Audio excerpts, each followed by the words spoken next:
Join Woodward Sports' own Jeff Iafrate, along with special WSN guests for the most anticipated Lions season in decades. Filled with different surprises and expert analysis. You're not going to want to miss out. Go to our Woodward Sports YouTube channel on Sundays and tune in live from 9:30 to 11:30 a.m.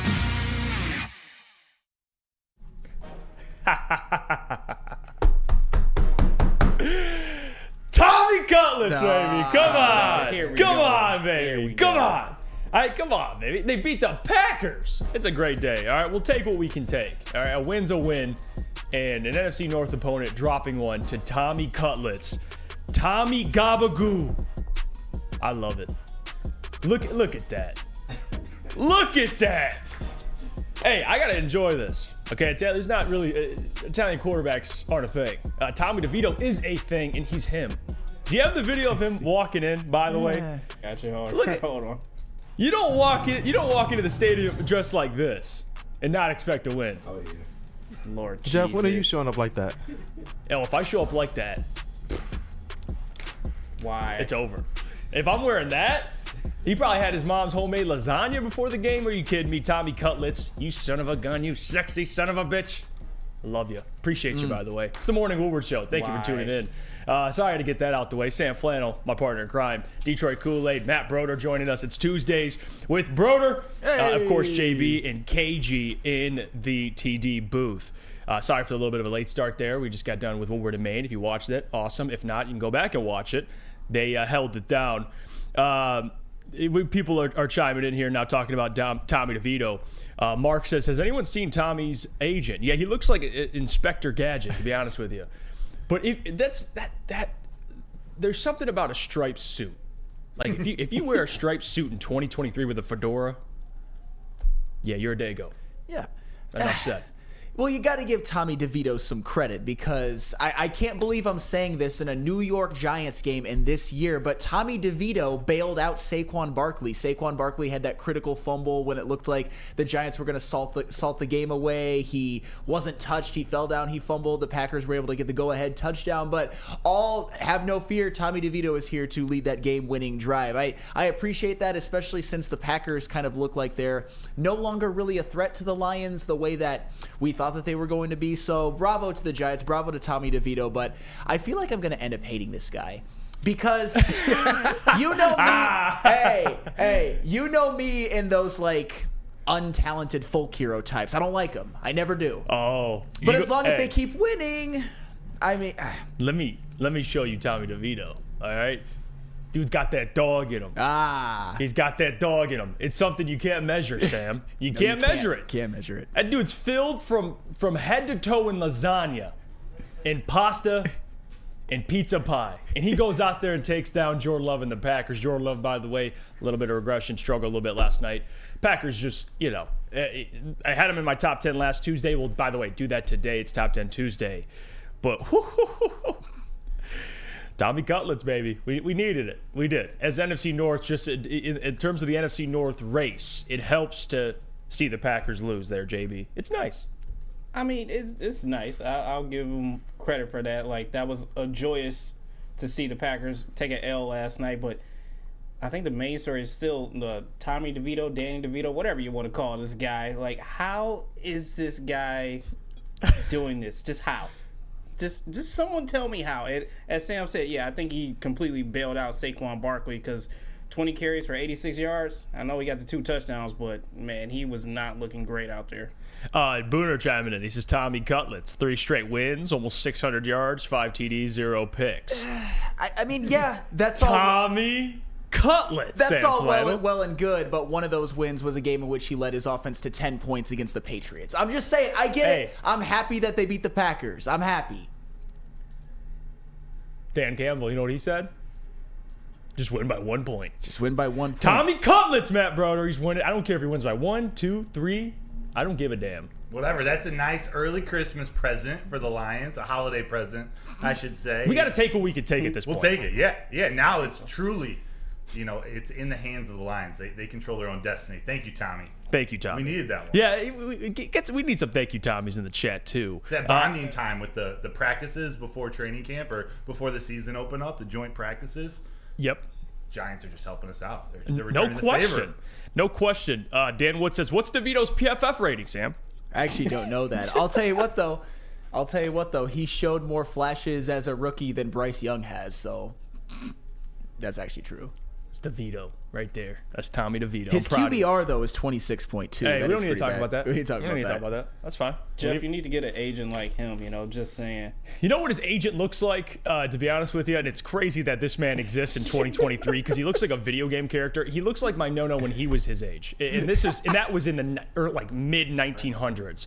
And this man it's in 2023 and he's wearing a striped suit with a fedora. Like, that's boss ass shit right That's there, swag JB. right there. That's swag. That man's he's doing. I don't know what his other jobs are. He might have some jobs that maybe he doesn't bring up, or some things. We don't talk about We don't talk about it. We don't We don't need to talk about about that. it. Unless it's Handles around his family. business. Let him do his business. Did you see his family out in the crowd too? Like, it's the most New York looking family I've ever seen. Sitting next to the agent, just a bunch of. I mean, it's a great story. I think that's what it is. Is Tommy DeVito? Is he already better than Jared Goff? No, I'm kidding. No, he's not. He's He not. might already be better than Daniel Jones, though. Hey, by the way, No, that's factual. should have gave Tommy DeVito that 40 million. Give him all that cheddar. See what he can do with it. All right, let's go to break here. Let's get into Tuesdays with Matt Broder. I want to ask him about the game because, again, he just finished up Woodward in Maine. He got to talk to Uncle T, Gabby, and, of course, he covers the Detroit Lions. So I want his thoughts on what transpired over the weekend. And, yes, I'm going to be petty today because I got my Gabagoo shirt on. I can't wait for it. All right. Before that, though, I got to tell you about our friends over at Hammond Pub. Let me tell you about them. You ever want to go to a bar where you're known as a regular? Well, we have just the place for you. Hammond Pub, 7 locations. You can experience where everyone is a regular. Whether you're enjoying half-off pizza on Thursdays or game day specials available all throughout Michigan sports and NFL games, Hammond Pub is the place. Visit a location today and experience your new favorite pub for all things sports. Since the dawn of moving people, Chevrolet has led the way. The world of transportation is changing. At Feldman Chevrolet, we are leading the charge forward. With every electric vehicle, every mile traveled, one Feldman at a time. The company that puts more Chevys on Michigan roads is now the #1 name for Chevy electric vehicles. Have you ever wondered where all the finest restaurants get their steaks? It's Fairway Packing Company, providing Michigan restaurants, hotels, and casinos with prime beef for over 60 years. But now you can buy these cuts of meat for yourself at the Steak Shop by Fairway Packing Company. Prime porterhouse, A5 Japanese New York strip steak, dry aged Wagyu beef tomahawk.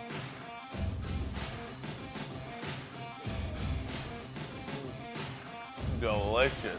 Get to the Steak Shop today. Enjoy fine wine, have a private party, and get the finest cuts of meat anywhere.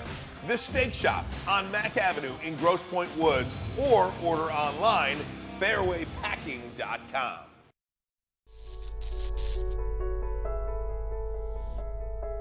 We've just received word. The world's cannabis supply has vanished. The public is outraged and has taken to the streets in response to this tragedy. The individual responsible acted alone, and we can only hope they will make things right soon.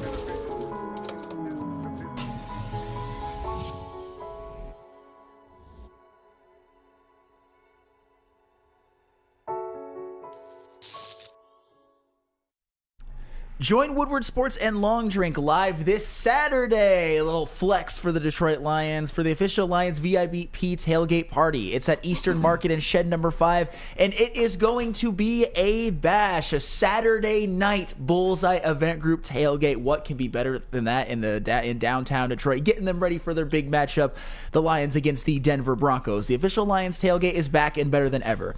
How would you like to pregame with Woodward Sports and be treated like a VIP? Food, beverages, and entertainment all included. Get your tickets online today at bullseyeeventgroup.com or win some from Woodward Sports today. Just subscribe to our YouTube, follow us on IG, and direct message Lions VIP. We're back. It's the Morning Woodward Show here on the Woodward Sports Network. Oh, we're fired up today. Tommy DeVito win. It's a great morning. It's a beautiful morning out here in Birmingham, Michigan, and we're joined by the one and only Matt Broder. Let's go. Who covers the Detroit Lions for Woodward Sports. And Broder, I know you did Woodward and Maine. You guys were probably speaking some facts on that. It's a fine program. It's a very fine program with Uncle T and Gabby. But I'll ask you, first question, your reaction to the loss, and I want your concern level, maybe on a scale from 1 to 10, and just moving forward, because this Broncos game, man, I know we mentioned it last week that the schedule looks a lot different with how these teams are playing, but nothing's really changed for me with the Broncos. They have some impressive wins on their schedule so far. They beat the Chiefs. They beat the Bills.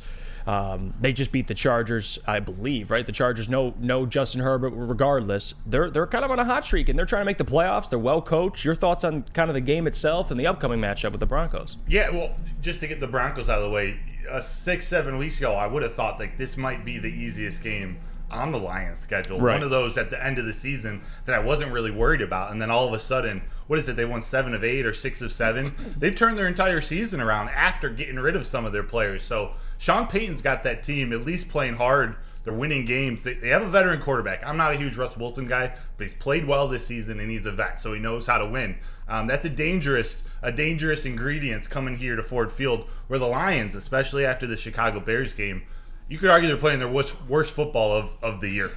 These last 4 games have not been so great. We haven't seen complete football, but this one against the Bears, it's a tough one. It was an offense. It was a game the offense lost.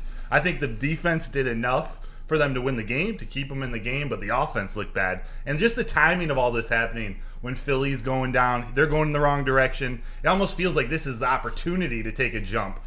Or with Dallas Cowboys going in the right direction for them, this is an opportunity to stay with them, and we're playing our worst football right now. So there's a lot of things they got to turn around, but because it was the offense that I believe lost them that game, I'm confident that they can turn that around. So my concern level after that Giants game is only a 3. Yeah, and it's an interesting matchup, Sam, because you have a team that, with the Broncos, they take care of the football, they get takeaways. Like, again, the things that the Lions are trying to get back to, Broncos do it well. Oh, yeah, 100%. All right, Broder, so how do I say this? One thing that concerns me a little bit about this team is that, at least when it comes to the play calling offensively, is they seem to abandon the running game, because even in the game against the Bears, it was a close game for the most part. They had a halftime lead. It was tied for a bit, and the running game actually, by the numbers, performed very, very well. And even when they had their home loss to the Packers at Ford Field on Thanksgiving, the running game by the numbers performed very, very well. And I think everyone in this room would agree that Jahmyr Gibbs and David Montgomery as a tandem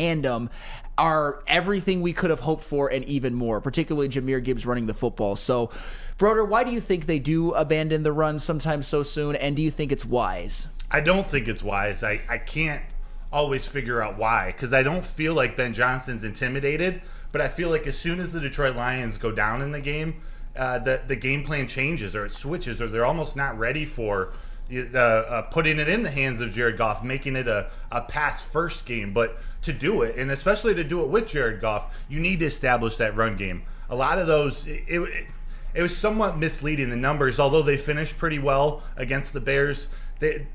Jahmyr Gibbs had a big run early on in the game. There was a lot in, I don't want to say garbage time, but like the timing of their successful runs weren't that great. By the time they got to the second half, we saw Jared Goff on the offense in a lot of 3rd and 8s, 3rd and 10s, 4th and 10s, a lot of situations where Chicago Bears or any defense can just blitz and get pressure on Jared Goff. That's where he's been struggling as of late. That's what the Bears were able to do on top of being able to rush 4 people. It was almost like they had no chance in that second half. It was an odd called game out of Ben Johnson. Something I maybe the first time I've said that since Ben Johnson's taken over. It was weird.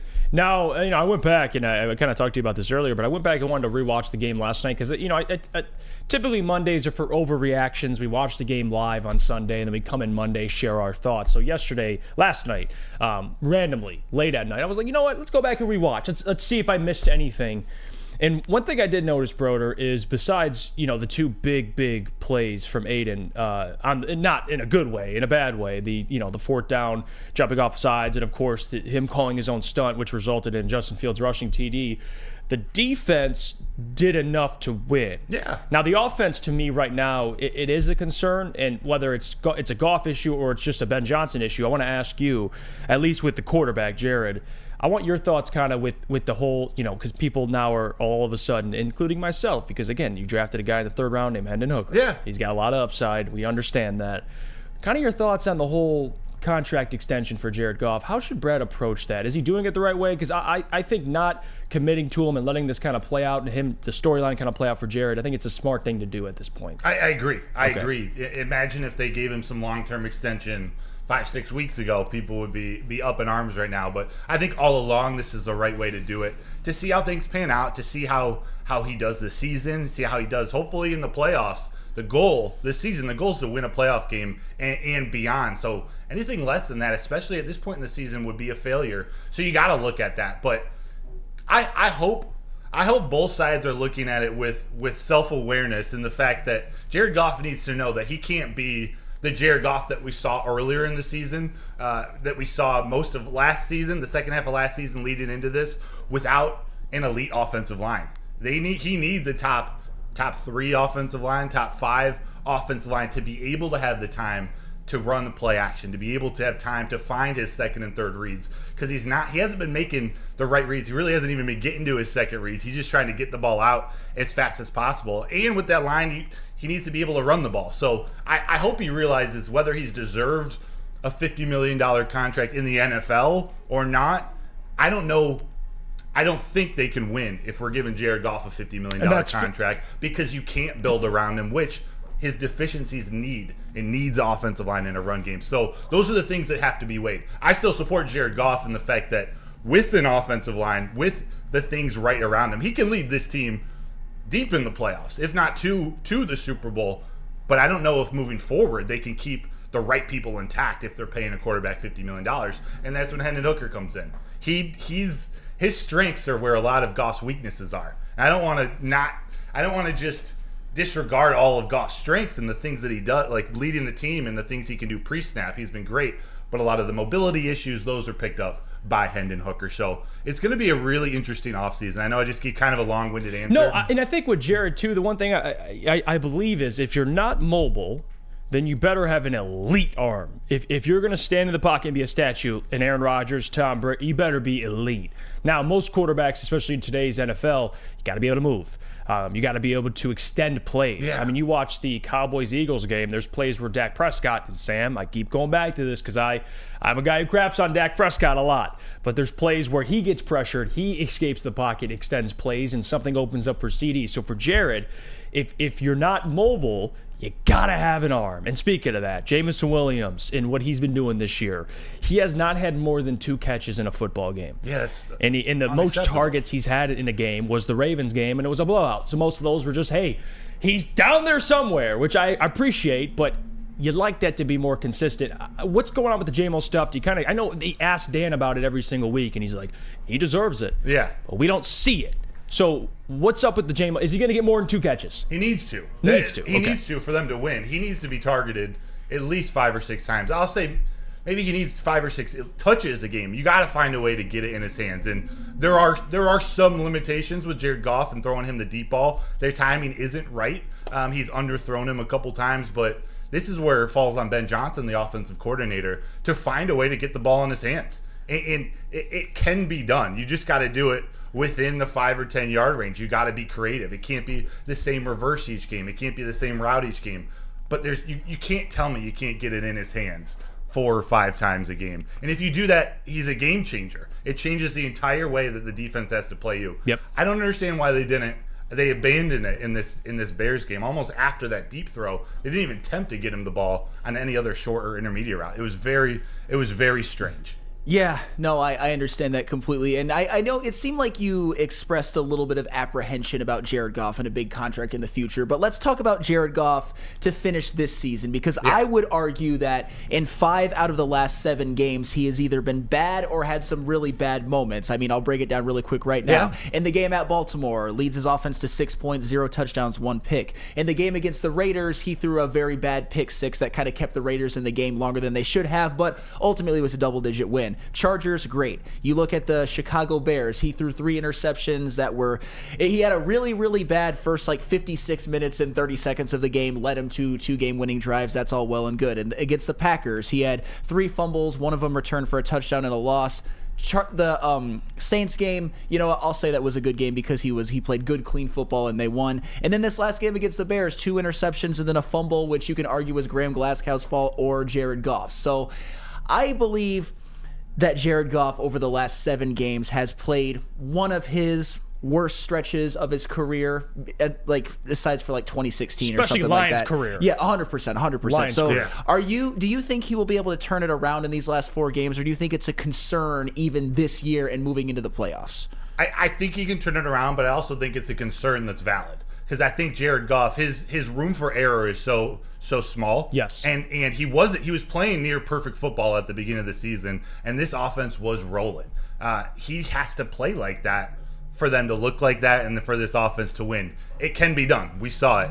But it's not easy to do. And it's especially not easy to do in the playoffs. So that's where it's tricky. I've seen enough of a sample size where I've seen how good he can be. But you're right, this last 5 to 7 game stretch, it's as bad as it was when in that first season when he came. You gotta take care of the ball. Even I know there are interceptions that are on 4th down or that don't really count, but they're also missed interceptions, dropped interceptions by Jalen Johnson in that Bears game. It all balances out. He's got to take care of the ball more. But I know he is capable of leading this team. He's got to play near perfect football, and that's part of the problem.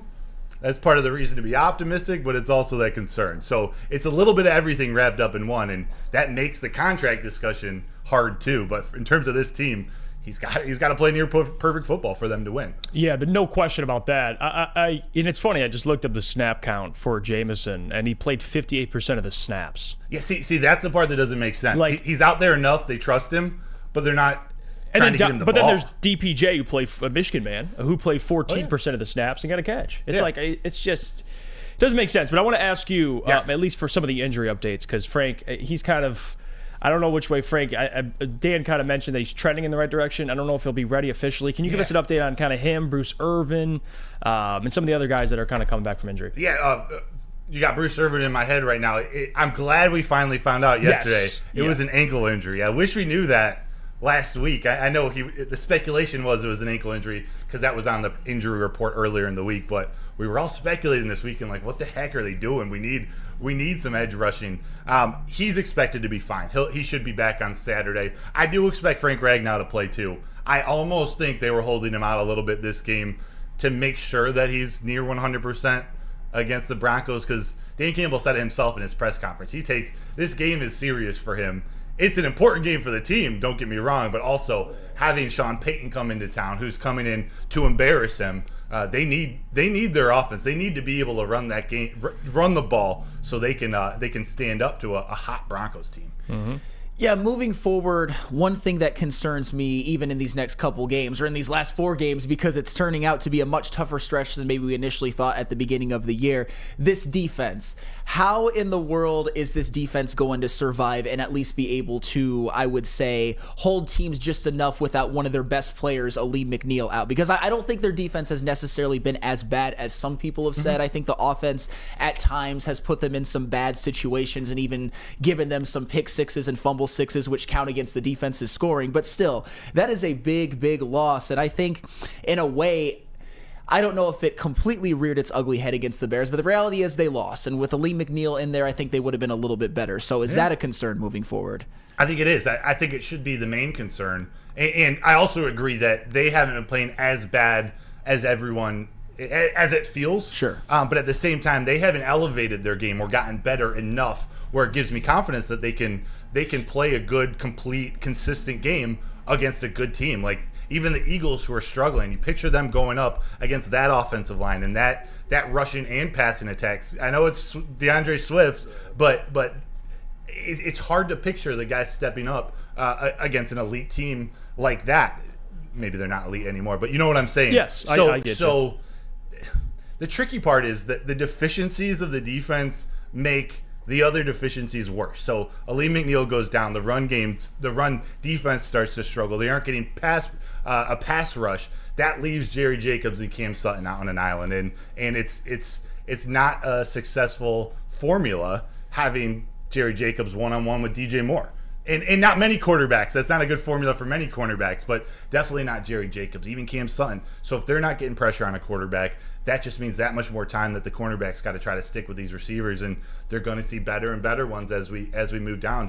Cortland Sutton, Jerry Jeudy, Justin Jefferson, we're going to see a couple times. CeeDee Lamb, we might see the Vikings and Cowboys five times in a row, 2 teams in 5 games, depending on how the playoff game shakes out. So there are going to be some number ones that need to be shut down. Yeah, and Cortland Sutton, man, he's a mismatch. 6'4", he's a big receiver. I want to ask you, Tracy Walker, what's going on with that? To be honest, I don't know. I was really surprised to see him not get the start. Ife Melifonwu was in there for him, but he didn't play too bad. I didn't think. He was but all right. I don't think Tracy Walker played a snap. Was he an active scratch?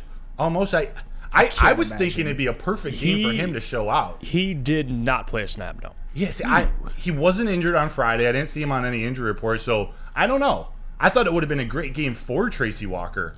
Brian Branch, even, he only played about 50% of the snaps. Yep. That was a little peculiar to me. I would have think you want as many playmakers as you can, sort of, especially at the nickel position with Justin Fields' escapability and some of their strengths over the middle of the field. Though, so I'm going to be honest, I don't know what's going on with that safety room. Yeah, it seems like they just wanted to switch something up. Yeah, get Iffy out there. They got Vildor out there, Kendall Vildor. It was good to see him. Yeah, no, he plays tough. Yeah, he couple does. plays. Yeah, he's a Swiss Army knife in that secondary. Yeah. So I don't hate it. Thank you, Broder. Good stuff today, man. I appreciate you guys. Thank you. You can check out all Broder stuff again. WoodwardSports.com. You can follow him on Twitter. MattBro21. There you go. And, of course, Woodward Nights, 8 p.m. to 10 p.m. Check those guys out. They crush all the time, every night. The best night show in the country, some would say. Yes. I think they'd win that argument. All right, let's go to break. When we come back, we'll get into some of the storylines we wanted to get into yesterday. I want to start with Jameson Williams because I got more to kind of discuss here, and it's interesting, to say the least, with the whole Jameson Williams storyline. I'll have that conversation with Sam Flannel. But first, we got to hear about our friends from Premier Pet. Ah, yes, Premier Pet. When it comes to your pet, don't settle. I don't settle when it comes to my golden retriever, Jake, and my orange cat, Milo. In fact, my wife is getting some pet food from there this morning because we are running out. Give your pet the best like I give my pet the best. Premier Pet Supply is hands down Michigan's best pet store, family owned and operated for over 30 years. With 13 Metro Detroit locations, over 60 brands of food, lowest prices, and curbside home delivery. Premier Pet Supply, give your pet the best. Visit their website at premierpetsupply.com. Labrador. And then let me tell you about our friends over at Jack Labrador, because listen, we got a new sponsor. And they're going to come over today and come visit us and teach us how to play the game, because listen, if you're with some buddies, you need a drinking game, this is the game to play. You can dig deep and strike gold with Jack Labrador. Once you go Jack, you'll never go back. 1 deck of cards, 3 new games of nonstop action. It's the perfect no-brainer stocking stuffer for all ages. Scan the QR code above or go to www.jacklabrador today to get your deck. Now, coming to Woodward Sports, Woodward and Main Street, the Woodward Sports Network Detroit Lions show. Let's go! Catch Gabrielle D. Phillips, Matt Broder, and Terry Foster for all the latest news on your Detroit Lions every week. Only on the Woodward Sports Network YouTube channel and woodwardsports.com.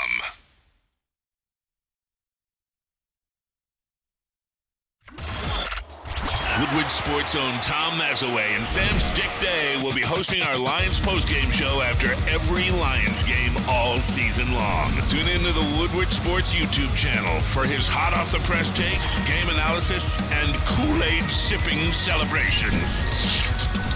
You won't want to miss it. Join Maz, Stick, and special guests each week immediately following every Lions game, exclusively on the WSN YouTube channel.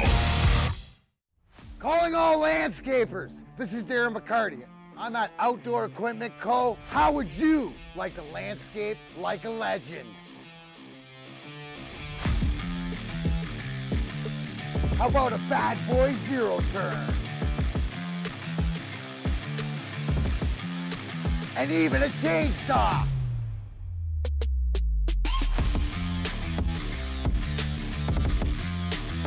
And even a weed whipper. Whether you landscape for your job or landscape for fun, get all your equipment from Outdoor Equip Co., the official equipment provider of Woodward Sports. Michigan grown, family owned. OutdoorEquipCo.com. Woodward Sports' own Tom Mazaway and Sam Stick Day will be hosting our Lions postgame show after every Lions game all season long. Tune into the Woodward Sports YouTube channel for his hot-off-the-press takes, game analysis, and Kool-Aid sipping celebrations.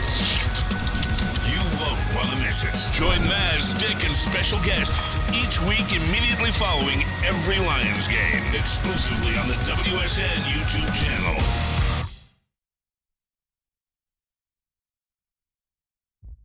Brace yourselves, Detroit. As the sun begins to set, two of Woodward Sports' brightest young stars will be taking the mic for a brand new show. Woodward Nights with Booner and Broder. The dog days in Detroit are over, and the boys are unleashed. Join in on the banter and hop on the bandwagon of the #1 night show on the internet. Tune into the Woodward Sports YouTube channel every weeknight from 8 to 10 p.m. Woodward Nights with Booner and Broder.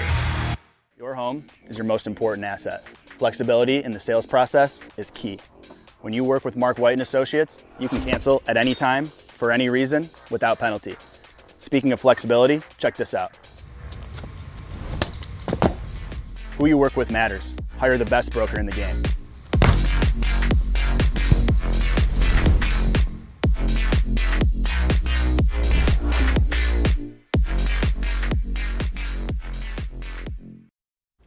How would you like to win a $100,000 Vegas getaway? Take your friends and live it up in a city that never sleeps. It's the Centron Energy. Drink it and live it. Purchase a 24-pack today and enter to win. Register at drinkcentron.com/Vegas and buy Centron at your local Meijer store. Centron, the healthier energy drink with great taste. Look good, feel great, and be the best version of yourself with Centron. drinkcentron.com/Vegas. Hey, Tommy Cutlets, Tommy Gabagoo, he needs to go to Vegas, and he needs that $100K Vegas getaway. He deserves it. Get that man 15 hookers. I don't give a damn what it is. You get Tommy DeVito whatever he wants, all right? All right. All right, capiche? Capiche. All right, we're back. Let's talk about Jameson Williams.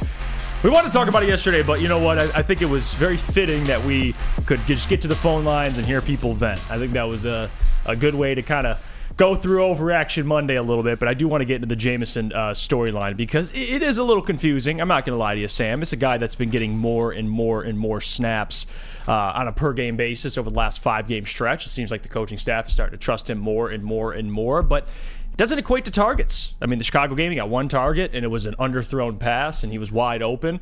And, you know, it is what it is, but you'd expect him to get more. No, he got a touch in the run game for 4 yards. Awesome. He got one target for 11 yards in New Orleans, didn't get a single target the rest of the game, had one rush for 19 yards and a TD, of course. But it seems like now the targets are going backwards, which makes no sense, especially when you have a game in Chicago, which Sam Laporta and Amon-Ra St. Brown and the offense entirely are just struggling. And there's a reason. You have a guy like Jameson Williams. He's a home run hitter. He's going to hit his head on the goalpost. It doesn't have to be a deep shot. You know, that doesn't always have to be that way. You just get him the football and you let him figure it out. How does a man in Jameson Williams play 58% of the snaps? 58. Played 58%. Jahmyr Gibbs played 63. He played more snaps than Josh Reynolds. Josh Reynolds had a better game.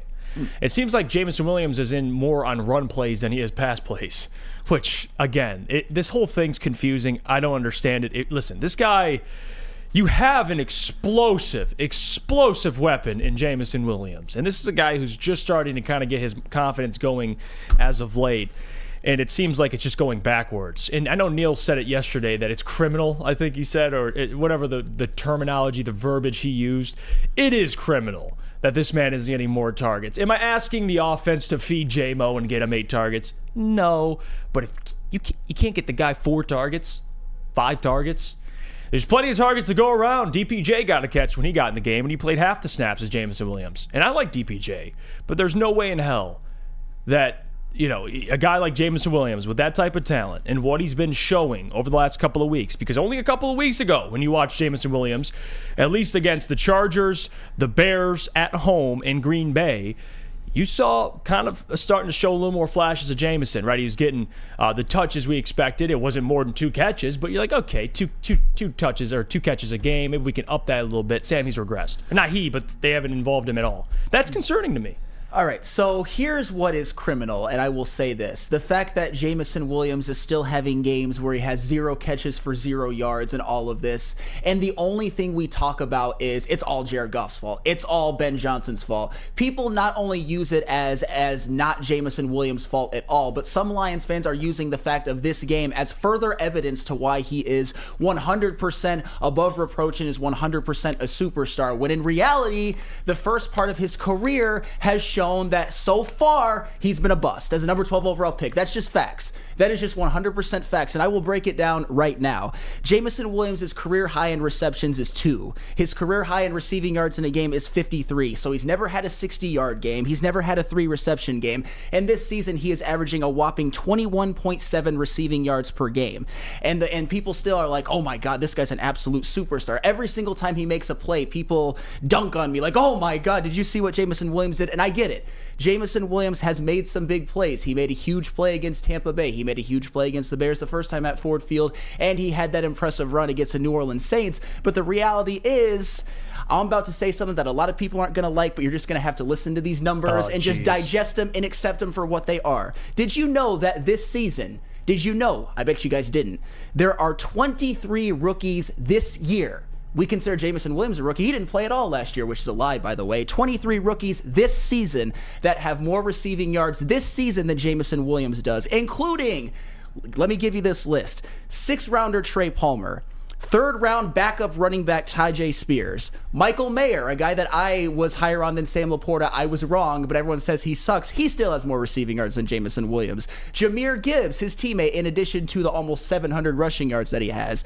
Bijan Robinson, in addition to almost 800 rushing yards that he has. Third round rookie Jalen Hyatt. Quentin Johnston, who everybody is like, oh my God, such a bust. Quentin Johnston, bum, you see those passes that he dropped?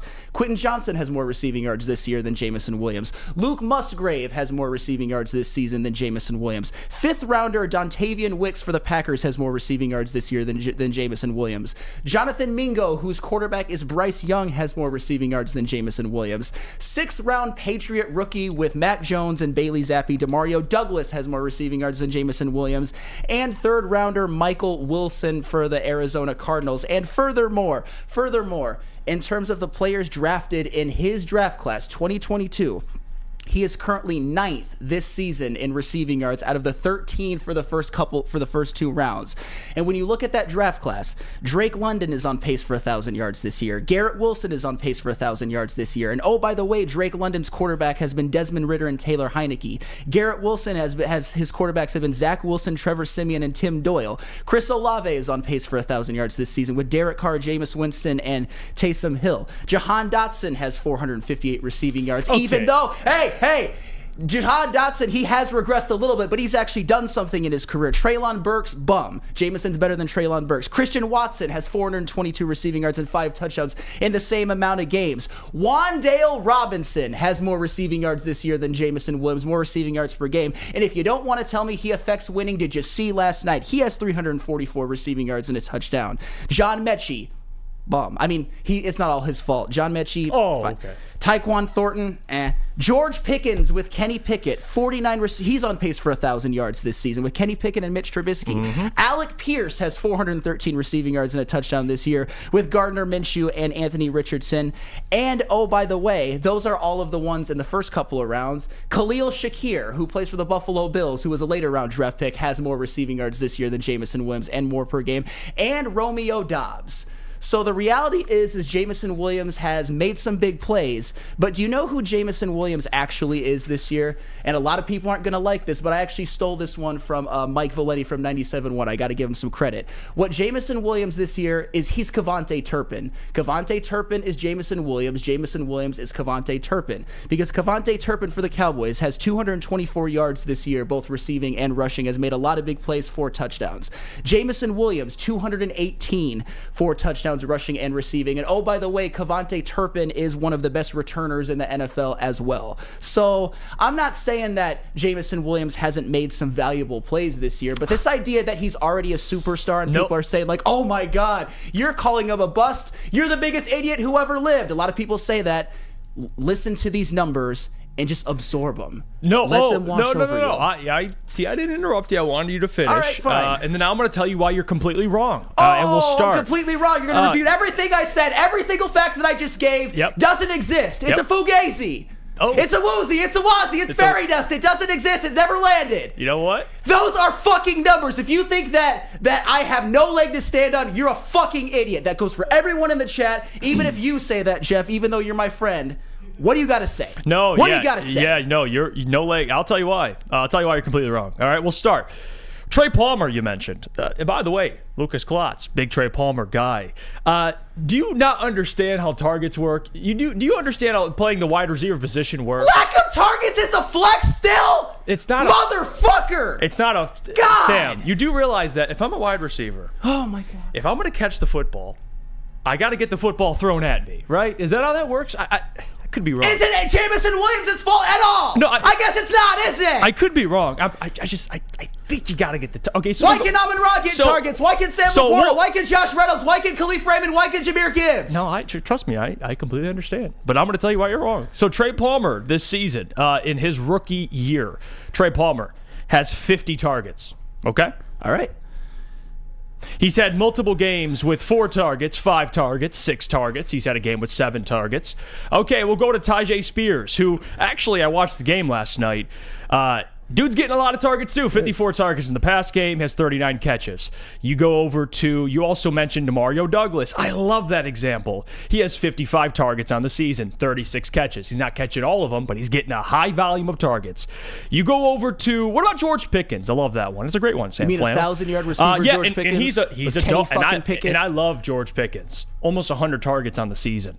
Jameson Williams so far this season, he's got 25 targets. So it's not like a running, it's different position. They play a ball dependent position. I can't make plays unless the football is in my hands. That's my argument to you. Is you're comparing Jameson Williams, who the whole point of this conversation is the lack of targets, to guys who get a high volume of targets and make plays. Okay.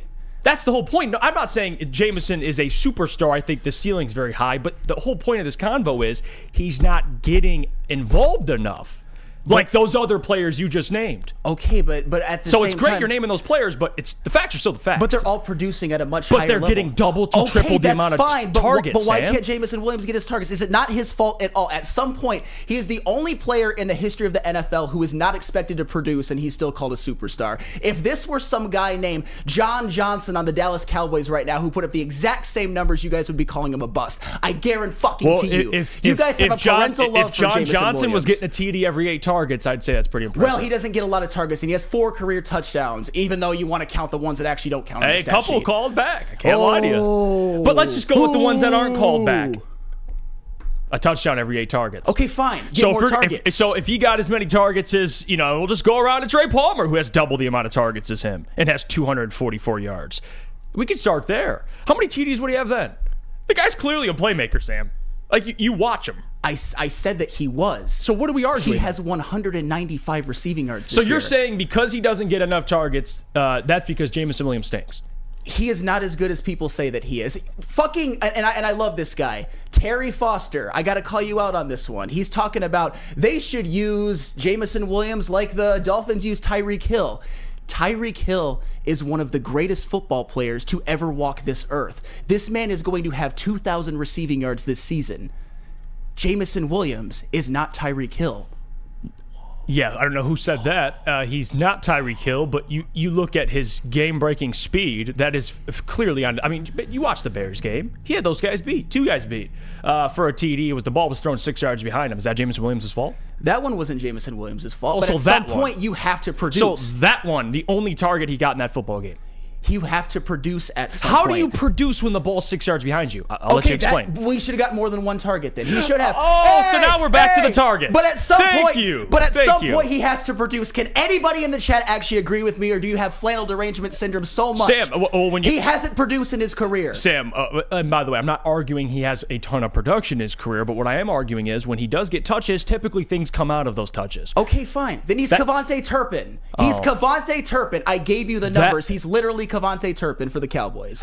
Valuable player, but he ain't CD. He ain't Michael Gallup even. He ain't Brandon Cooks. He ain't Jake Ferguson, which is kind of what Jameson Williams is on this team. He ain't Amon-Ra. He ain't Sam Laporta. He ain't Josh Reynolds. He ain't Khalif Raymond. He ain't Jahmyr Gibbs even catching the ball in the backfield, even though his numbers receiving aren't as much as maybe we thought they would be.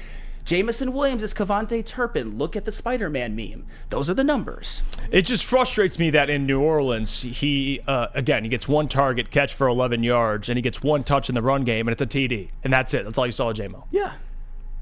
But he did that really cool dive into the end zone, so therefore he's so already touchdowns a superstar. are meaningless now. No. That was great. That was great. Okay. That was great.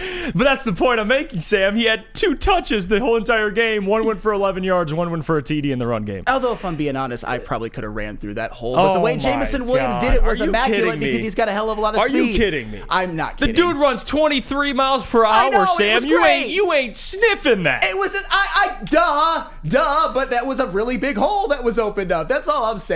It was aesthetically very beautiful to look at. I'm not going to deny that. And Jameson Williams has made some plays, but I'm just tired of the JMO bots at this network. I think every single person at this network is a JMO bot. Every single person in this chat is a JMO bot. He doesn't have to produce anything, and you guys still just caress him like he's your son. That sounds a lot like you with Aiden, to be honest with you. If we're talking about bots. Yeah, go ahead. I got you guys. You guys are tell dead. me why. You guys are fucking dead. Listen to this stat. Listen to this stat. Aiden Hutchinson has more career sacks than Jameson Williams has receptions. Well, okay, receptions, you again, this goes back. Shut the fuck up. I own you. I own you guys. No, this is... I own you. You're dead. Just like that's a fact. 16 to 14. That's facts. Yeah. See, you're comparing Aiden's job. It's up to Aiden. I have to get to quarterback. I have to get to the quarterback. That is Aiden's job. Jameson Williams' job is I can get open, but I also need Jared Goff to throw me the football. But is it also fair to say that you're supposed to get the league leader in sacks, particularly in a year, usually gets last year, Nick Bosa had 18 and a half. Receivers, the leading receivers in the NFL usually get that plus 100 more. It is a lot easier to get receptions than it is sacks. Well, you also need to be targeted, though. Okay, but you also need to earn those targets and get on the field and actually be open. Yeah, right. So one target. You got to earn them, J-Mo. You got to. You're wide open for a TD. You didn't get the ball. Jared Goff underthrew you. You got to earn them. You guys just are... You got to earn them, J-Mo. The Jameson... Wide ass open for a TD, but you got to earn them, huh? Come on. And you guys are going to come at me saying how Aiden Hutchinson sucks, you fucking bums. I owned you. You lose. I win. You lose.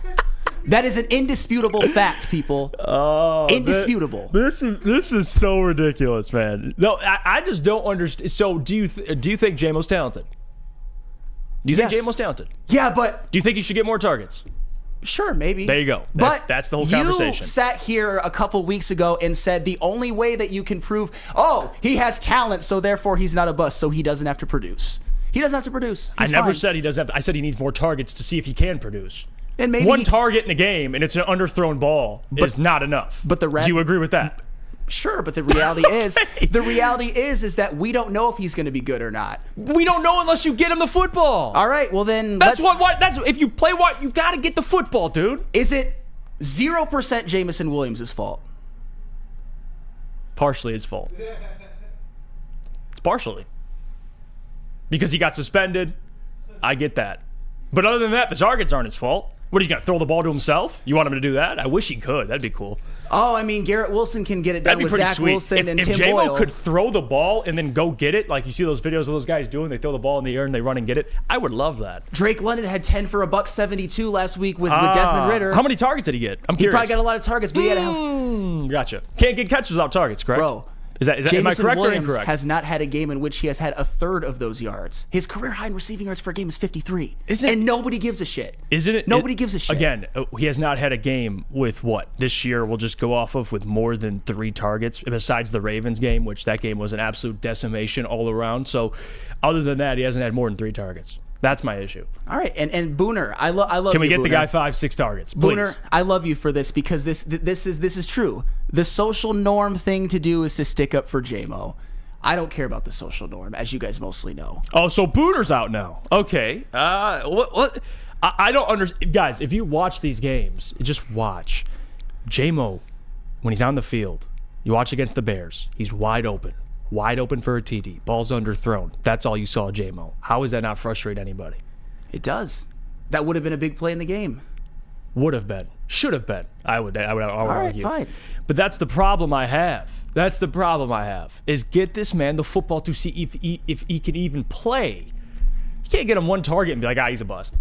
Like, what is he supposed to? The one target he gets is supposed to be a TD, or else he's a bust. So far, right now, can we get the guy 4? So far, right now, he absolutely is a bust. As a number 12 overall pick with 195. Can we get him 4 yards. targets? Sure. That's all I ask. But wait until 4. then. Wait until then to cape up for him like he's your son. Jamison Williams is like the native son of this damn city at this point, and it's ridiculous. Do something. Okay, Sam. Well, we agree. He needs more targets. Sure. Well, there you go. All right. See, we kind of came to it in conclusion at the end of the day. That's all that matters. Let's go to break. We're kind of over now. When we come back, we'll talk about Aiden Hutchinson because I do believe we have to get into this discussion. And I think it's about time we talk about some plays that happened yesterday and the sack he did end up getting. All right. Let's hear about our friends from Planet Fitness. I'll tell you about them, guys. Planet Fitness, it's the place to go. $10 a month. Your fitness is essential. You go in, no commitment. They got everything you need. Trainers on deck. I know Neil Rule probably will be at the one you go to no matter where you are. He's at every single Planet Fitness. The guy loves Planet Fitness. We love Planet Fitness. Check him out. $10 a month. Your fitness is essential. Brace yourselves, Detroit. As the sun begins to set, 2 of Woodward Sports' brightest young stars will be taking the mic for a brand new show. Woodward Nights with Booner and Broder. The dog days in Detroit are over, and the boys are unleashed. Join in on the banter and hop on the bandwagon of the #1 night show on the internet. Tune into the Woodward Sports YouTube channel every weeknight from 8 to 10 p.m. Woodward Nights with Booner and Broder. Come to Lady Jane's for an award-winning haircut experience and register for a once-in-a-lifetime opportunity to win an all-expenses-paid suite for the 2024 NCAA tournament for you and 5 of your best buds. Lady Jane's open 7 days a week. Walk in anytime. It's wicked awesome.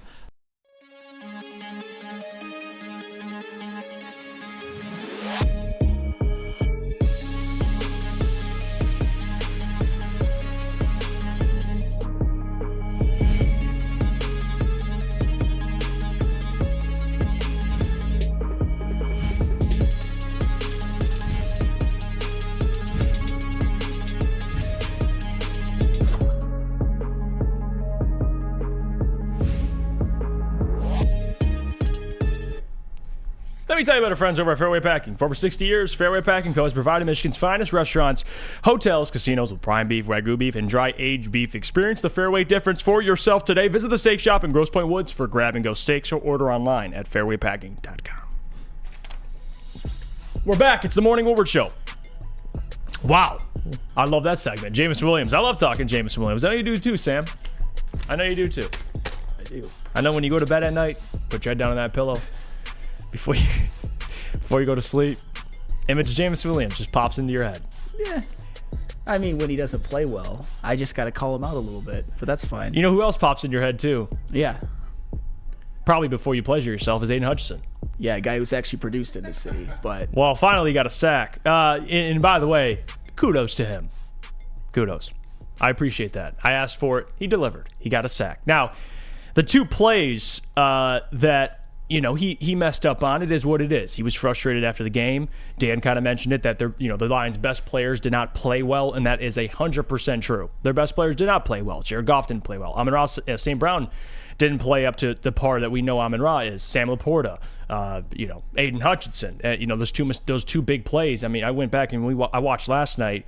The 2 TDs in the second half were kind of both on Aiden. And I'm not saying Aiden's a problem. I'm not going to go there.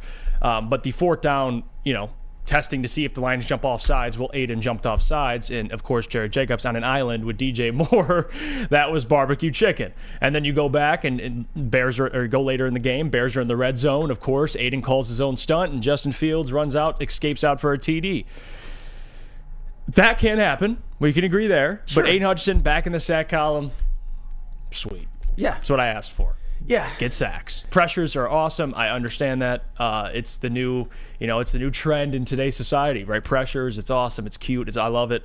But sacks are what get dudes paid. Yeah. So at least he did that. So in this game, Aiden Hutchinson obviously gets an A+. And against even the game... A+ in this game? No, because he got a sack. And in every game he hasn't had a sack, he gets an F-. Well, I would say that game on Sunday was 4. It was not an A+. I agree with you. But that was more like a C-. No, C. I give him a C+. Okay. Because all right, so here's my Those actual... two plays were...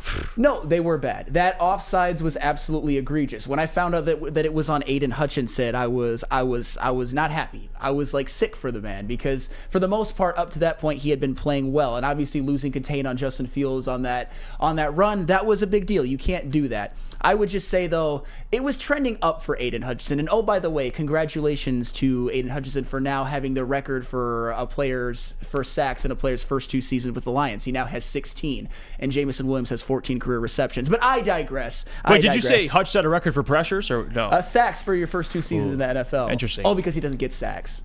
He never gets sacks. Oh, it's interesting. Yeah, it happened.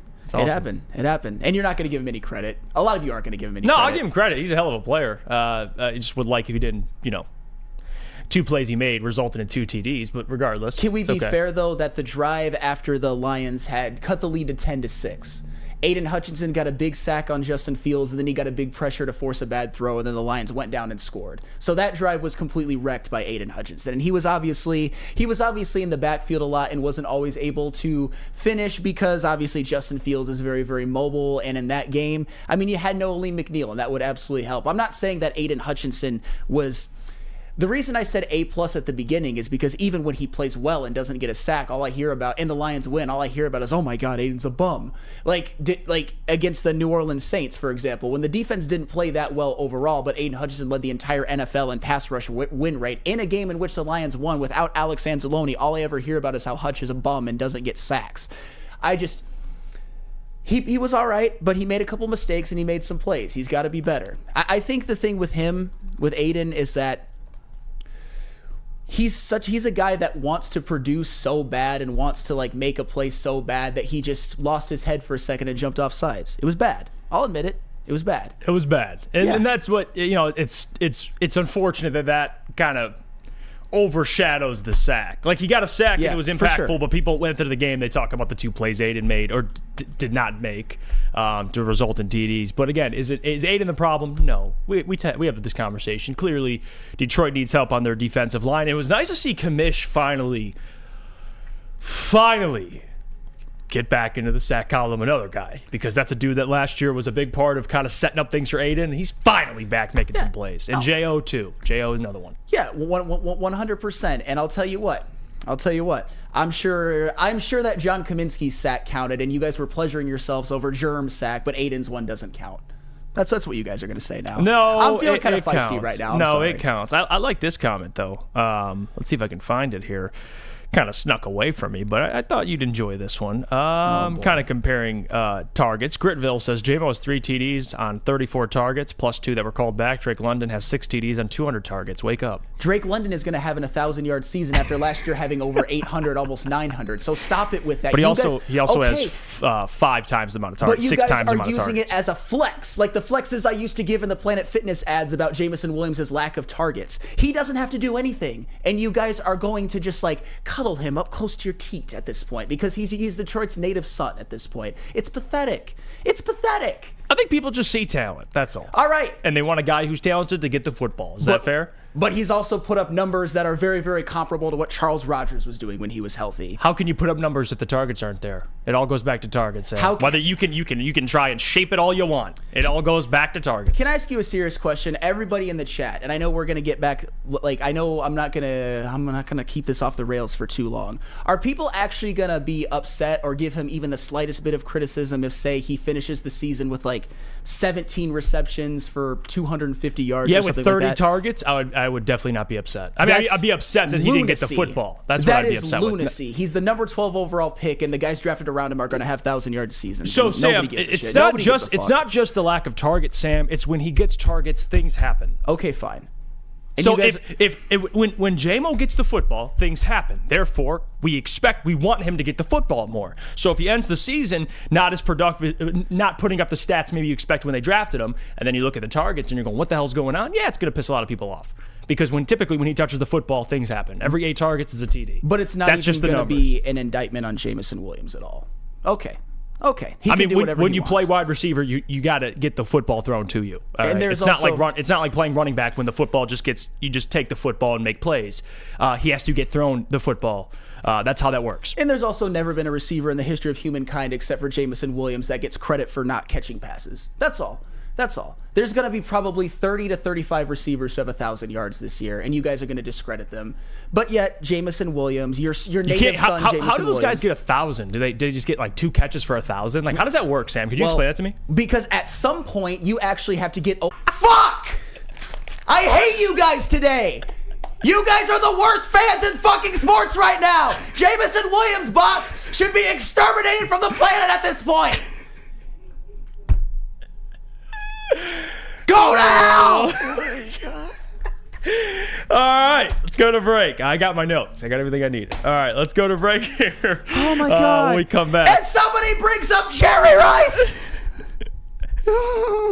I'm gonna have an aneurysm on the air. I just wanted to think. I just want to take some notes about that. So we come to the conclusion you need a lot of targets to get 1,000 yards. Just a yes or no? All right, that'd be a yes. All right, we'll go to break. We come back. We'll talk about Jahmyr Gibbs. But before we do that, I got to hear about our friends from Swiss Insurance. Swiss Insurance. They probably get a ton of targets over at They Swiss probably Insurance. do a lot of targets. Do you have football on the brain? Of course you do. Yes. Do you have football on the brain? Of course you do. Swiss Insurance Group. It's been a great, awesome year of football, and I am probably going to have a heart attack on air today, and that is all well and good. Call Swiss at 248. I forgot the phone number. Mark at SwissINS.com. Peace. Let me tell you about our friends over at Feldman, because I'll tell you one thing, man. I bet Feldman has a lot of targets, too. They should. They're a great business. Michigan's #1 Chevy dealership. 18 locations. There's a Feldman dealership in your backyard. Visit FeldmanAuto.com to find the location nearest to you. Since 1996, Feldman Automotive has been driven to provide a fast, convenient, first-class car buying experience called the Feldman Advantage. Catch Woodward Sports Network live from Feldman Chevrolet every other Monday to recap Lions losses and Lions victories. Where's the most convenient place to get that big fitness energy? It's Planet Fitness. Join today for just $1 down, $10 a month. With over 2,400 locations and equipment for every workout, you can get in, get energized, and get going. And with free fitness training and most clubs open 24 hours, everyone belongs in the judgment-free zone. So join today for $1 down, $10 a month, no commitment, cancel anytime. Woodward Sports' own Tom Mazaway and Sam Stick Day will be hosting our Lions postgame show after every Lions game all season long. Tune into the Woodward Sports YouTube channel for his hot-off-the-press takes, game analysis, and Kool-Aid sipping celebrations. You won't want to miss it. Join Maz, Stick, and special guests each week immediately following every Lions game, exclusively on the WSN YouTube channel. Gabby is a college student struggling to study for her big exam. Then she discovered Syntron, a healthy way for her to stay awake and focus. Jennifer frequently has chaotic days like this until she gets online, orders some Syntron, and finds her groove. April visited her local grocery store, purchased a case of Syntron, and entered to win the Syntron 100K Vegas giveaway. Pick up your case of Syntron today at any Meijer location or visit drinksyntron.com/Vegas and enter for the 100K Vegas giveaway.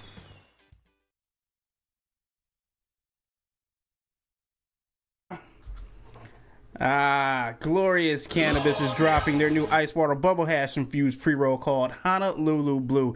Smells so good it's like the whiff of the first playoff win in 31 years. We might need to pass a couple along to Sam right now. I don't know how he's doing, but it's a gassy, aggressive strain named in honor of our Detroit football team. And if you haven't had one of these ice water pre-rolls, then what are you waiting for? You are missing out. You can find them at a Dispo dispensary near you for 25% off, or check them out online today at gloriouscanna.com. We're back. It's the Morning Woodward Show here on the Woodward Sports Network. Easy chiming in, by the way. He says, if we can count pressures, we got to count wide open routes for J-Mo. All right, but it's not even just about counting pressures. Did you hear what I said about Aiden Hutchinson? He has the most sacks in a Detroit Lions' first 2 seasons already. He led all of the NFL in rookie sacks last year. And, oh, by the way, Aiden Hutchinson is still a top 10 rated PFF edge rusher. If you think that Jamison Williams and Aiden Hutchinson are comparable, I want you drug tested. Like, in front of me. And I'm glad in front of me. I asked you this last segment, and we kind of came to a conclusion. I feel like your therapist. I'm just talking to you. I feel like we came to a conclusion. And tell me if I'm off on this. I have these in my notes. To get 1,000 yards, you got to get targets. Okay. Is that our conclusion? I have it right here, just to making sure. To be considered a great wide receiver, you have to catch passes and touchdowns, right? But how do you catch a pass that's not targeted?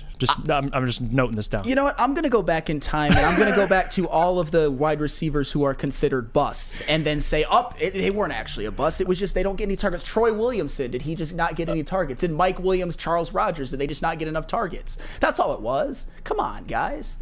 They could have been great. No, I was just asking, how do you catch a ball that's not thrown at you? I don't. Can you explain on that? Expound on that? I just don't understand why Drake London can do it, right? Why Chris Olave can do it, why George Pickens can do it, why Garrett Wilson can do it, why Alec Pierce can do it, why Jahan Dotson can do it. Right, and Alec Pierce, do I need to look up his targets, or could you do that for me? Well, Alec Pierce actually puts up.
Now, coming to Woodward Sports, Woodward and Main Street, the Woodward Sports Network Detroit Lions show. Let's go! Catch Gabrielle D. Phillips, Matt Broder, and Terry Foster for all the latest news on your Detroit Lions every week. Only on the Woodward Sports Network YouTube channel and woodwardsports.com. Woodward Sports' own Tom Mazaway and Sam Stick Day will be hosting our Lions postgame show after every Lions game all season long. Tune into the Woodward Sports YouTube channel for his hot-off-the-press takes, game analysis, and Kool-Aid sipping celebrations. You won't want to miss it. Join Maz, Stick, and special guests each week immediately following every Lions game, exclusively on the WSN YouTube channel. Brace yourselves, Detroit. As the sun begins to set, 2 of Woodward Sports' brightest young stars will be taking the mic for a brand new show. Woodward Nights with Booner and Broder. The dog days in Detroit are over, and the boys are unleashed. Join in on the banter and hop on the bandwagon of the #1 night show on the internet. Tune into the Woodward Sports YouTube channel every weeknight from 8 to 10 p.m. Woodward Nights with Booner and Broder.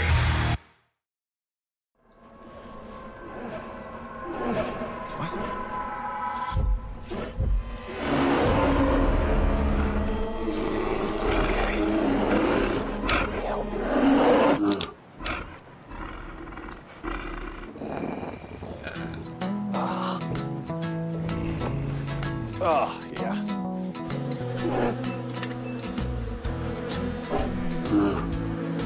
Nothing. G-G-G-G-A.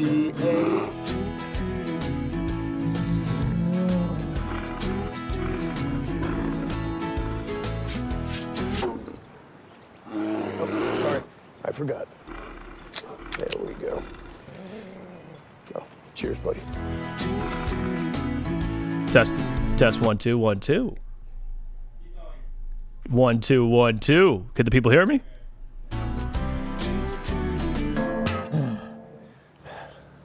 I think we need to get you a pick. All right, we're back. Jesus, man, the JMO gods, and you got what you wanted, you sons of bitches. You called for the mic to be muted, and of course, it just takes a crap on everybody. We're back. Man, I know the chat's killing me. I know you're in there as well, Sam. And I guess we just agree to disagree. Is JMO completely absolved from blame? No, but I think the man is talented. I do. And I think he should be more involved. That's as easy as that. Fine. We can agree on that. There you go. I'll note that down. All right. Let's get out of here. All right, we'll go to break. When we come back, I do want to get into Jahmyr Gibbs because this is a topic I think I've been kind of waiting to get into. Jahmyr Gibbs, dude, just keeps impressing. He does. He is so damn good. So good. And you see the touches he's getting. He has back-to-back yards with 30 or more yards in one play, 30 or more chunk yards.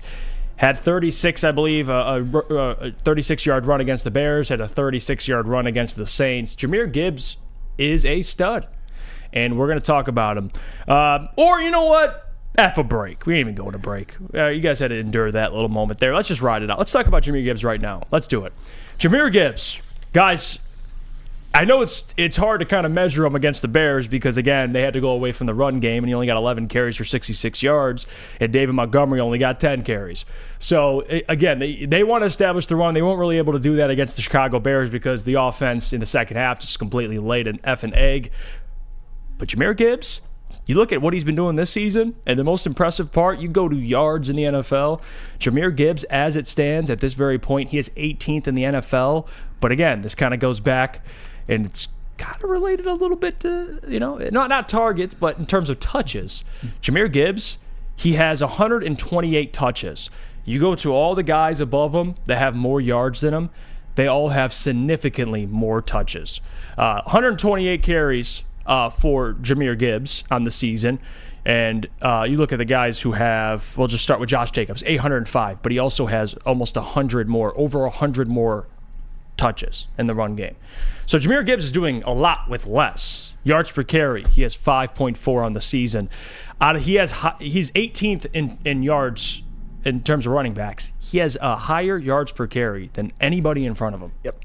Anybody in front of him. Even if you go behind him, Najee Harris is right behind him. Brian Robinson Jr. is right behind him. Javonte Williams. And then you get to Lamar Jackson, who, of course, is over 5 yards per carry. But still, Jahmyr Gibbs has more.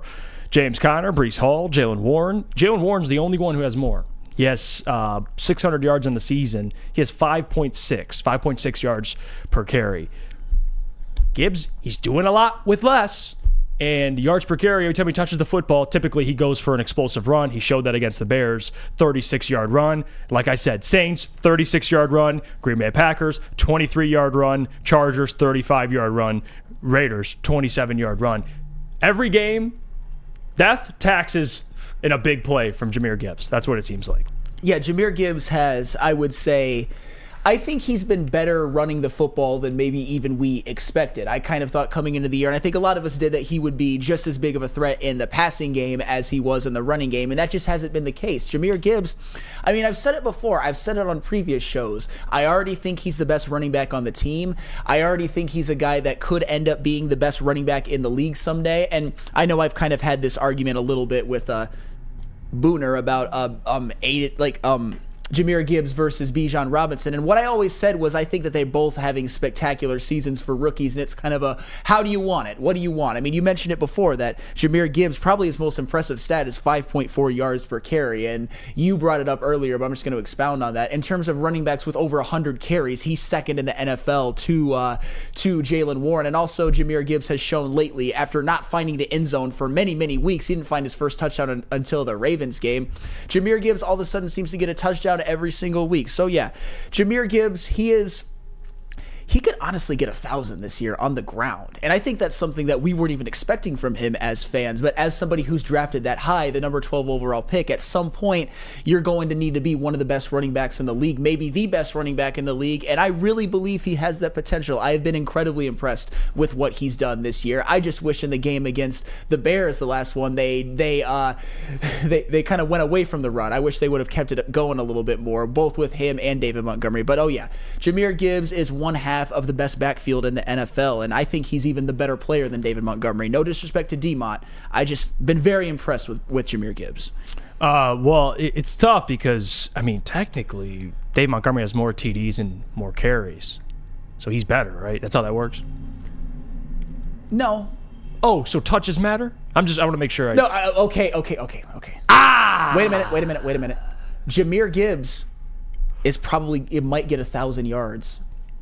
That matters. But I'm just saying, I think David has, if I'm reading correctly, has more rushing yards and TDs. So that, by your logic, he's better. I mean, they're both really good. I'm just saying Jahmyr Gibbs has more yards per carry, and I think he's more explosive. I think with both of them, they've both done enough so that it can be kind of a how do you want it thing. My issue with Jameson Williams is he's produced basically bupkis in terms of his 12th overall pick standing as far as his career goes. Are you really comparing Jahmyr Gibbs to Jameson Williams? Don't. No, I'm just. I didn't. Did I say Jameson? I didn't say Jameson. All I said is Dave Montgomery better because he has more rushing yards and TDs.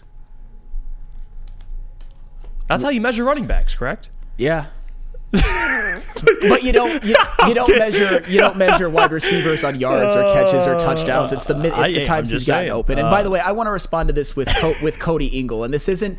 I'm not gonna yell or anything like that. Cody Ingle. And this is Sam 1 minute says Goff sucks and can't make plays, but then blames J-Mo for not making plays when Goff doesn't throw him the ball, but he's wide open. I think, for the record, that Jared Goff and Jameson Williams, they just might never mesh together well as a quarterback wide receiver combo. I'm just saying that the numbers that I gave you before, like at the beginning of the segment when I was all calm and well, they are damning whether you like it or not. Jameson Williams is not producing. He's producing like Kevontae Turpin, which Kevontae Turpin's very, very valuable, but he's not the number 12 overall pick wide receiver. I'm not saying Jared Goff doesn't have some culpability, but it's just that all these other wide receivers have quarterbacks who who's throwing the ball to Garrett Wilson? Who's throwing the ball to Chris Olave? I mean, is Derek Carr now better than Jared Goff? I'd say maybe he is, but still it's a bit of a wash. Who's throwing the ball to Drake London? That's what I'm saying, is it's damning his lack of production for whatever reason. Brian Ruth says, deny it. You measure defensive ends by sacks, right? And Aiden Hutchinson has more sacks than J-Mo has receptions. No, he's not saying J-Mo. He's just saying to other defensive ends. So Montez Sweat, although there's a lot of guys that have maybe a sack or two more. They're just better than Aiden. Not necessarily. Oh, so hold on. So why?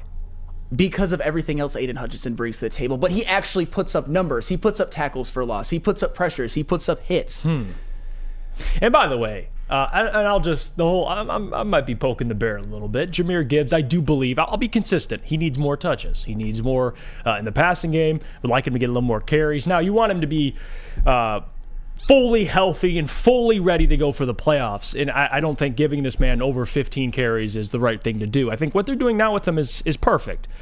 But the whole point I'm trying to make with this argument is, Jahmyr Gibbs is super talented.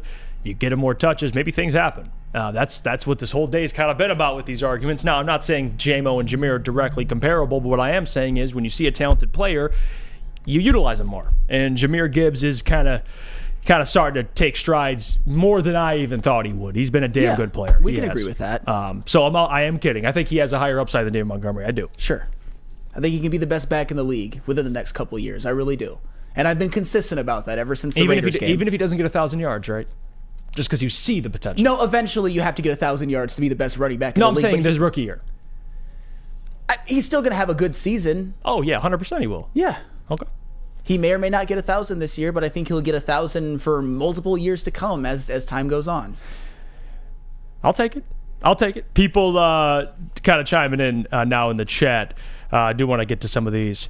Isaiah says, you're only giving numbers that support your narrative. I'll say it again. He's 31st in the NFL in win rate against man coverage. 31st is good. That means he's getting open. All right. but how many snaps is he on the field? How many targets does he get? He's the only player who gets credit for getting open and not credit for catches and yards. I feel like I'm talking to a wall at this point. He has 195. He has 21.7 receiving yards per game this year, and you guys act like it's been a rousing success.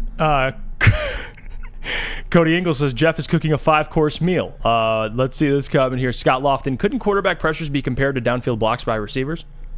And for the record, Aiden Hutchinson has a lot more pressures than Jamison Williams has downfield blocks, which you guys were nutting yourselves over every time he does it. And by the way, I want the room's thoughts on this. I know we've been going at it. It's just like we're like an old couple. But KG, I want your thoughts on the JMO stuff, man. And I'll go to Kool-Aid too. I want your guys' thoughts.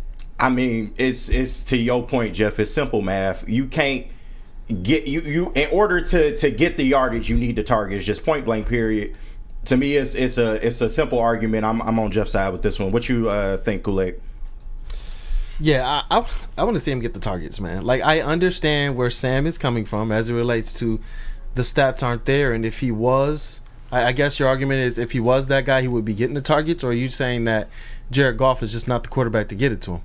I mean, I think there's a little bit of both in that. I just don't like the fact that Jamison Williams hasn't produced and he's being absolved of everything. That's what I don't like. How can he produce if he's not getting the ball, though, Well, Sam? at some point, receivers actually have to make plays for them to get credit. You guys give all the credit in the world to Jamison Williams for a few big plays. He's Kevontae Turpin right now. He's Kevontae Turpin then. Great.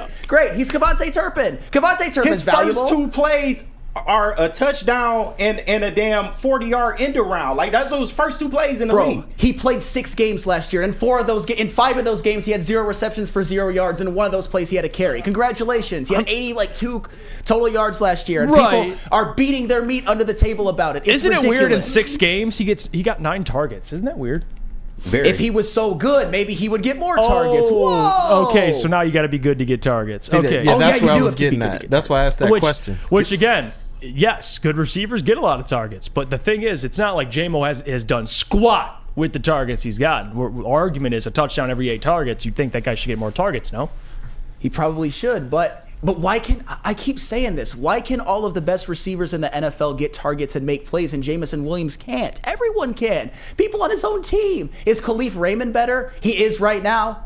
He is a better player than Jamison Williams right now. He's getting more involved in the game plan. Absolutely. Sam, can I ask you this one question? Yes. How much of the blame do you actually put, if it was percentage-wise, on Ben Johnson? Because we've seen J-Mo with the end arounds. We've seen him in the run game. We've seen him catch some passes across the middle, and they just don't go back to him. I at least feel like the New Orleans scheme game, it. 1 target, 1 catch, 11 yards, didn't touch the ball besides the run play, which he scored. Yeah, how much do you put on J-Mo, how much do you put on Jarrett, and then how much do you put on Ben Johnson? Well, I want to kind of address the Ben Johnson thing because here's the reason why I mostly give him a pass. Here's why. Because Ben Johnson, basically his entire tenure with the Detroit Lions, whether it's with J-Mo or without, has cooked up a very good offense for this team. I mean, Amon-Ra St. Brown has starred. The running backs have starred. Jared Goff, even though I haven't been a big fan of what he's done this year, has put up some good numbers while he's here with that offensive line. Sam Laporta, as a rookie, has came in and been one of the best tight ends in the NFL already. So if the offense is humming without J-Mo, I mean, that's why I waited until today to really go off on him. I've actually been complimentary when the Lions win and Jamison Williams makes plays. It's just that overall, over the totality of his career, if people could just accept that he's been a little bit of a disappointment, I would be okay. We'd be able to break bread, but you guys aren't even doing that. I just don't know what that looks like, Sam, because we haven't gotten a big enough sample size. I don't really know. All right. But he's already won 2 games for you. Yeah, the 2 big plays. That's the thing. We're not just arguing a guy that has no yards in his career, no touchdowns. Like every 8 targets is a TD, Sam. That's the math. All right, and there's a couple that have been called back. I won't even go there. Okay, I won't even bring the called back TDs up, even though that would make my case even better. But we'll just not bring them up.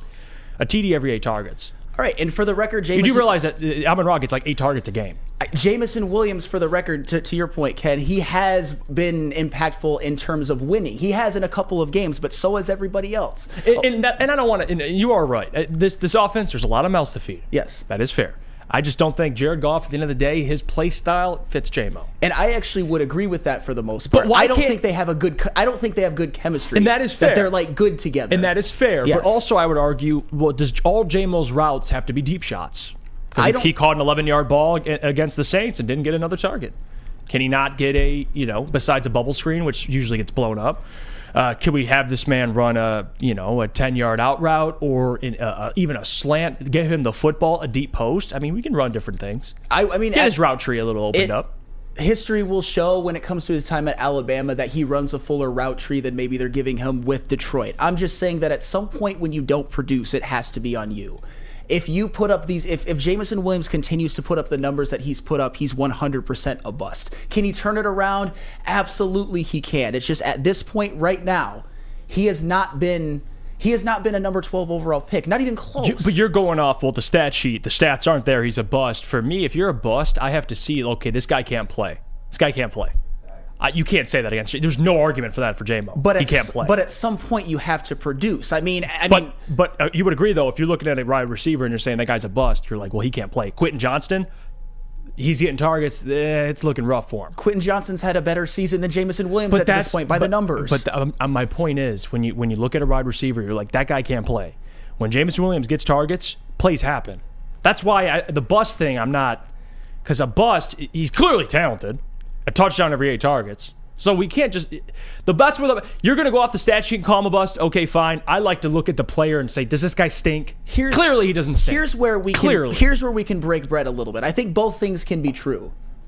I think that when you watch Jameson Williams and when you watch Quentin Johnston, it's pretty clear that Jameson Williams is better at this point. But you don't have the right as a Jameson Williams fan to completely crap all over Quentin Johnston and hype up J-Mo at this point, because Quentin Johnston, at least this year, has more receiving yards and more receiving yards per game. I think time will tell that Jameson Williams ends up being better, but you can't just say, oh, J-Mo. You do realize and Quentin Johnston is just like, you want to throw him in the trash. That's my problem. You do realize that Quentin Johnston has double the targets and only 100 more yards. Do you see what I'm saying, though? Do you see what I'm saying? I'm just saying that you can't just throw Quentin Johnston into the trash and then hype up Jameson Williams like he's the best thing since sliced bread. I'm stating a fact. You did throw him in the trash. I said I'm stating a fact. He has double the targets and 100 more yards. Okay, fine.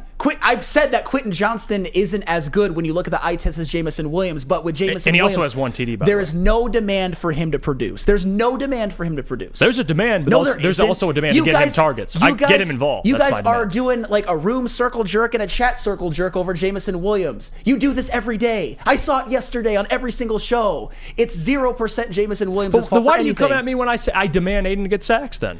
He has 6.5 sacks versus 13 receptions is not comparable. But before last game, he hasn't had a sack in 7 games. Okay. And you got mad at me for demanding a sack. He had 1 in 7 games, bro. He closed down the... He hasn't had any was that one? Oh, did you do this during that? 1 in 7 games. Thank you for the correction. So when I demand him to produce, I get flack for it. Okay, but he also had a stretch early on. Because he's perfect. Early on, he's not perfect. Early on in the season, he had a 3-game stretch where he had 4.5. And by the way, in games where Aiden Hutchinson has a sack, they're 4 and what? He impacts winning as well. But Aiden Hutchinson, he literally led rookies in sacks last year. He has a track record. Jameson Williams has a track record of being out the whole year, which is fucking false, by the way. And when he came in, very, very limited snaps because they were moving him along slowly. Oh my God. All right, you know what? Let's go to break. I think we're done. I have psyoped the chat into hating Aiden Hutchinson. Let's go to break. When we come back, we'll throw up our top 10 teams, and then we'll kind of react to that a little bit more. And then we'll get to what's trending with JB Smoove and Mailbag, of course. But right now, I got to tell you about our friends over at... Guardian Alarm. Sam Flannel has to tell us about our friends over at Guardian Alarm. All right, at defense. They couldn't even cover J-Mo, I promise you. They definitely could, because it's Guardian Alarm. Let Guardian Alarm offer you customized solutions from real experts. Our professional technicians take the time to recommend security and automation solutions specific to your needs. 24/7 professional monitoring. Call us anytime, day or night, and know that a Guardian team member will stay on the phone as long as needed. Technology backed by people. Your safety and security deserves technology that's been proven to work and people have been proven to care. Call 1-800-STAY-OUT. That's 1-800-STAY-OUT. Guardian Alarm, your local security experts. Savor the heart of home at Big Boy with our all-new down-home comfort dishes. Feast on home-style goodness with our Southern Comfort Chicken Bowl, veal parmigiana, and apple pie hotcakes. The down-home delight doesn't stop there. Potato pancakes are back. Dive into the richness of our perfectly crafted potatoes with our classic potato pancakes and our stuffed potato pancakes. Top off your meal with our new gingerbread shake, a seamless blend of creamy vanilla and sweet gingerbread flavors. Nothing beats the comforting taste of down-home cooking. Enjoy every bite, only at Big Boy. Join Woodward Sports' own Jeff Iafrate, along with special WSN guests for the most anticipated Lions season in decades. Filled with different surprises and expert analysis. You're not going to want to miss out. Go to our Woodward Sports YouTube channel on Sundays and tune in live from 9:30 to 11:30 a.m. At work and at home, we're there with smarter security solutions. Featuring complete automation with customized alerts and more. For over 90 years, we've been the company that's been counted on to protect what matters most, all with personalized service and care. Right now, for a limited time, receive a free video device plus free installation with a new home system. Guardian Alarm. We protect Michigan. For over 60 years, Fairway Pack and Go has provided Michigan's finest restaurants, hotels, and casinos with prime beef, Wagyu beef, and dry aged beef. Experience the Fairway difference for yourself today. Visit the steak shop in Grosse Pointe Woods for grab-and-go steaks. Order online at fairwaypacking.com. All right, it's time. We can put up the top 10 list. Me and Sam Flannel, KG or JB, either one. You can put them up side by side, and we'll just kind of react to them because we don't have could you put them up both at once? Is that possible? Let me see. Okay. Yeah, we'll go through them. We'll put them both up at once. We'll react to them. We'll kind of, because we're very similar. I did mine last night, did Sam's this morning, and they're pretty much the same. Which coincidentally, we didn't even tell each other our lists. So you guys can check them out and give us your thoughts on it. You'll see where the Lions are ranked on these top 10 lists. But people are chiming in still about the about the JMO discussion. I can't believe we spent 30-40 minutes on JMO. It's probably too much. But hey, it gets heated. When we argue, we argue. I don't give a damn how many segments we go over. Who cares? But appreciate you guys for joining the show. Don't forget, if you want to hit the like button on the stream, we're only 19 away from 100. It does help the show. It helps the algorithm. Kind of helps push the show out. So again, we appreciate you for that. We'll start with Sam's list first. Okay, let's do it. We'll do it one by one. Here's Sam's list. All right. I'll go quickly on this one. At 10, I got the Buffalo Bills. They had a big win over the Kansas City Chiefs. Josh Allen, despite his turnover problems, is having a very good year, and it wouldn't shock me at all if they make a run and maybe even challenge the Miami Dolphins for the division after what the Dolphins did last night against the Tennessee Titans. Nice choke job, by the way. At number 9, I have the Cleveland Browns, the Joe Flacco-led Cleveland Browns. Flacco! Isn't it crazy that he's played the quarterback position at an exponentially better level than any other player the Browns have had? If he can regain some of that magic and maybe become playoff Flacco, we shall see. We already know what their defense led by Myles Garrett can do. At number 8, the Jacksonville Jaguars. That was a tough loss by them. Trevor Lawrence threw 3 interceptions while 3 touchdown passes. I wonder if he should have even played that game. He didn't quite look right, and now they're 8-5, and they're in danger of losing the division, although thank God for them, the Colts and the Texans lost as well. At number 7, the Kansas City Chiefs. Pains me to say this, but they're just not playing well. They've let too many games get squandered away at this point. Even though they had a perfect game-winning touchdown, that beautiful play called back still. They scored 17 points, and they've been struggling a little bit, so they're at 7. At number 6, I've got the Detroit Lions. Even though I have spent most of the last couple days talking about what they don't do well, they still are a 9-4 team. They still have a top offense when they're clicking on all cylinders, and hopefully that can get back to at some point, especially with their offensive line and their running game, and guys like Amon-Ra St. Brown. I expect those guys to bounce back because you've seen a track record. Number 5, Miami Dolphins. They might have been higher if they didn't blow that game last night. And Tyreek went down. Tyreek if he didn't go down, they probably would have won that game, to be honest. And for the record, Tua Tagovailoa was 100% a Tyreek Hill merchant. Did you see how he looked when Tyreek Hill went out? He's 100% a Tyreek Hill merchant. Yeah. I think Tua's in the same tier as Goff, to be honest with you. I got to put Tua above Goff, and that's right fair. now. I would agree with you. He's above Goff, but they're in the same like Tua's not elite. No, he's okay. He's good. He's certainly not. And they squandered that lead to the Titans, so I got to put the Dolphins. Although when they're home and cooking, they look unstoppable, but when they face adversity, they seem to crumble a little bit. Number 4, Philadelphia Eagles. Is that defense just bad, even though they have great personnel in the defensive line, even like great personnel in the secondary? It seems to get more and more evidence that every single week, especially their secondary, gets torched. They got torched by Dak Prescott. They didn't get a whole lot of pressure on them. It's just, there are questions with the Eagles. I don't think they're invincible at all. At number 3, the Baltimore Ravens. I'll tell you what, I've been lukewarm on Lamar Jackson for pretty much every year of his career since 2019. At the beginning of the year, people were saying he should be the MVP, and I'm kind of like, And then the Lions game came, and I'm like, yeah, maybe. Now, he's right up there. He played a hell of a game, and they won that game because of a punt return in overtime. They are definitely, they're on track for the 1 seed in the AFC. At number 2, the Dallas Cowboys. Dak Prescott right now, congratulations, he's your NFL MVP. I can't believe I'm saying it. A lot of people gave him a lot of shit before the year, but I've always been more of a Dak guy than some. And he's having a great year. CeeDee Lamb's having a great year, and so is Micah Parsons and Deron Bland. And at number 1, do I even have to say anything? The San Francisco 49ers are the best team in the NFL, and it's not close. And you can put my list up. It's pretty similar. A couple things that I don't agree with, a couple things I do agree with. And there you have it. Number 1, San Francisco. There's not really a debate there. Dallas, we have the same top 5 teams. I think that's pretty standard how we view them with who's playing the best football. 49ers, Dallas, Baltimore, Philly, Miami. It's pretty standard.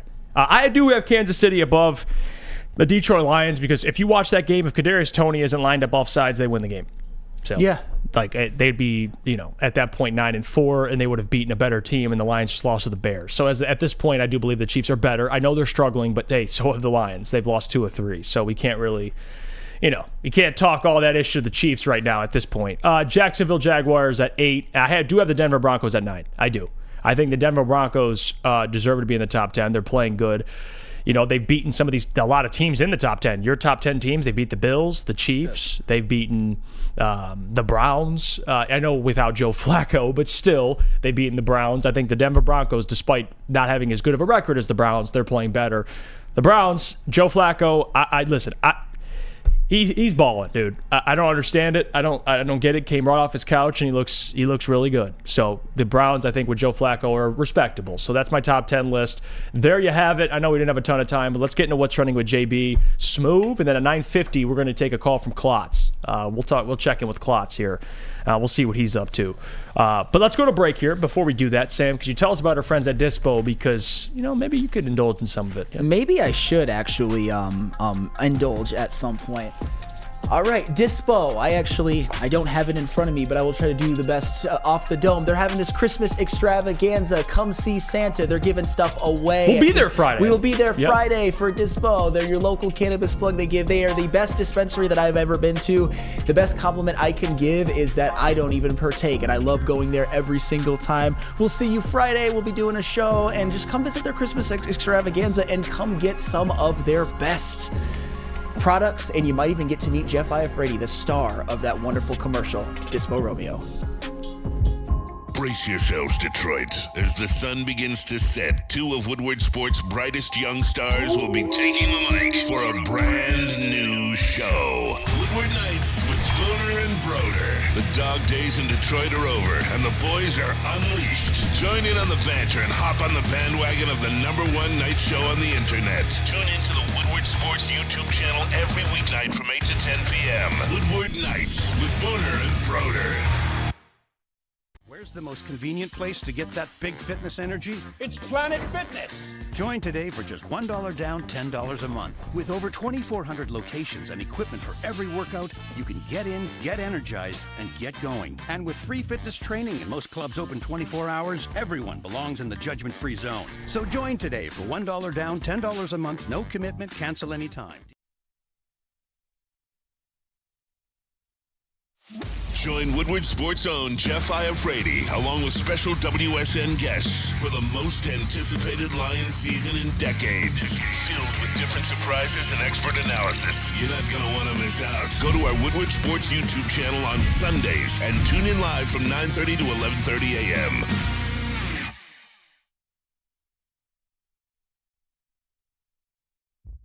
Brace yourselves, Detroit. As the sun begins to set, 2 of Woodward Sports' brightest young stars will be taking the mic for a brand new show. Woodward Nights with Booner and Broder. The experts are here to help. Mark White and the team will pay up to $5,000 of your closing costs. That's right, I said $5,000. Call Mark White and Associates today at 248-290-8242 or visit them at markwhitesells.com. Again, call Mark White today at 248-290-8242 to make your dreams come true. We're back. It's the Morning Woodward Show. Let's get into it. JB Smooth, I checked the watch I don't have on, and it's time. What do you got for us today? is going on? This has been a very interesting show with Sam flying off the rails a little bit here and there. But I know we don't talk a whole lot about baseball, but I think we got to bring up the Shohei Ohtani deal that just happened. So 10 years, $700 million. And might I add that he did a little something interesting with his contract. So he's going to basically backload this whole entire contract until like 2034, I believe, where he's going to get paid $68 million for the rest of that contract. But as of right now, he's just accepting, $2 million?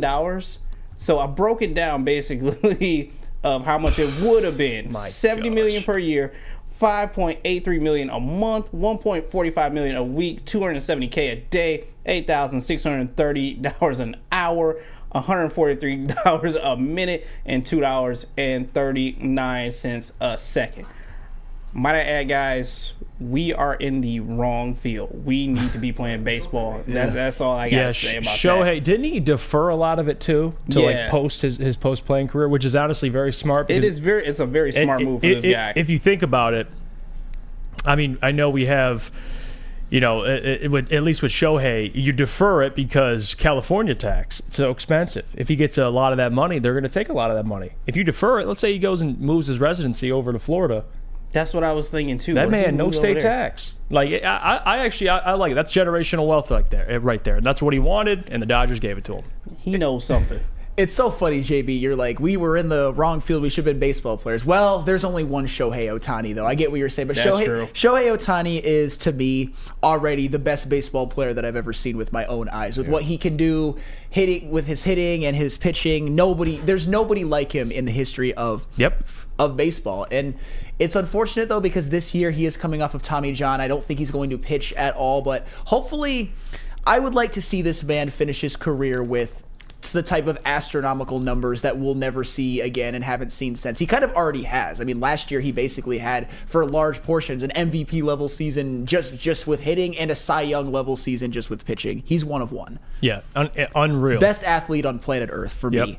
Well, and he gets that secure. I mean, the Tommy John surgery, but hey, you get almost $700 million guaranteed. So quick question: Absolutely. How long before we see the billion-dollar athlete? Do you think we'll see it in our lifetime? Maybe the next 10 years. I mean, it's getting close, especially with baseball. No salary cap. I mean, it's coming. Yeah, it's coming. There's going to be Shohei's is like Sam just kind of broke all that down for you. How talented he is, but just imagine there's going to be someone else that comes along. Yeah, that's going to demand closer to $1 billion. It's getting there. It's getting there. It is getting there. I got one more video for you guys. So over the weekend, DK Metcalf got thrown out of the game. And I don't know if you guys know this or not, but he does know sign language. And he uses it to his advantage to basically talk shit to everyone else out there on the field. But the San Francisco 49ers long snapper also knows sign language and kind of snapped back at him as well, too. So check this out. And if you don't know what that means, he said throwing up gang signs. 14 fucked around and found out. That's how that's what that means in sign language. So have we come to this right now? Like we're just using sign language to talk shit to everyone on the field? I mean, so we don't get for fined? DK Metcalf, if you're getting trash talked by the punter, I mean, and he's throwing up sign language saying you effed around and you found out, that's tough. That's tough. I wouldn't talk shit if I was a punter, though, to DK Metcalf. Like, even though the 49ers won. Or long snapper, excuse me. Oh, the long snapper. So he played a big role in them winning that game. Fuck out of here. You think he'd do that to DK's face? Hell no, obviously not. Come on. No way. There's no way he would do that in front of his face. But Jeff, I know you had this that you wanted me to put up. This is Brian Daboll to Tommy DeVito before the game-winning drive the other day. So this is his comments, and you can read it. Brian Daboll to Tommy DeVito before the game-winning drive. He said, quote, "Go out there and rip that son of a bitch." Pretty simple. Pretty simple. Yeah, hey. The job was my kind of coach. The job was understood from Tommy DeVito. That's all he had to say, Sam. He said, "Go rip that son of a bitch." That's the type of thing. And Tommy DeVito said, "Capiche." That is some coach of the year type talk right there. Yeah. He won it. He said, "Say less." Capiche. You think he was telling Daniel Jones that when he was yelling at him on the sideline that one game? Hell no. Well, he's you gotta just rip Daniel that Jones bitch. could He threw never. the tablet down. Well, here's the thing. That's the thing with Brian Dable is I love him. He's a player's coach. Yeah. And for a guy like Tommy DeVito, man, the way he's playing right now, it's impressive. I did not expect this out of Tommy DeVito. I did not. No. I don't think anybody did. Yeah, I actually called him the worst starting quarterback I've ever seen, and I have to eat my words because he's played well the last few games. It was when he first came in. Yes. Have you not seen Tim Boyle? That's a good point. Tim Boyle's the worst probably quarterback period who ever lived. Have you seen his college stats? Oh, it's atrocious. But JB, is that all we got for today? Yeah, that's all for what's trending with JB this week. I know we got the ball knower on the line, correct? Oh, we do. Hey, the ball. Dewey Kool-Aid. No, All right, not we're yet. Oh. waiting on Klotz to call. Klotz, what are you doing, dude? Gotta wake up, get man. your shit Come on. together. All right, Klotz? The chat is calling for it. I'm this close with you, Klotz. I'm Klotz this Island. close. I'm this close. All right? Call in. Stop messing around. Put the bath salts down and call in. All right. We'll see you in a the little bath bit. salts down. We'll see you in a little bit, Klotz. All right. We got to hear about our friends from Lady Jane's, though. Yes, Lady Jane's, where I could get a nice, relaxing haircut. I'd probably need one, or like a full body massage at this point. Come to Lady Jane's Haircuts for Men for an award-winning haircut experience. I get my A+ haircuts from the A+ stylist. Register to win a trip of your dreams and all expenses paid suite for the 2024 NCAA tournament. That's right, no expense spared for you in 5 of your best buds. Lady Jane's Haircuts for Men open 7 days a week. Walk in anytime. It's wicked awesome. Come to Lady Jane's for an award-winning haircut experience and register for a once-in-a-lifetime opportunity to win an all-expenses-paid suite for the 2024 NCAA tournament for you and 5 of your best buds. Lady Jane's open 7 days a week. Walk in anytime. It's wicked awesome. Join Woodward Sports' own Jeff Iafrate, along with special WSN guests for the most anticipated Lions season in decades. Filled with different surprises and expert analysis. You're not going to want to miss out. Go to our Woodward Sports YouTube channel on Sundays and tune in live from 9:30 to 11:30 a.m.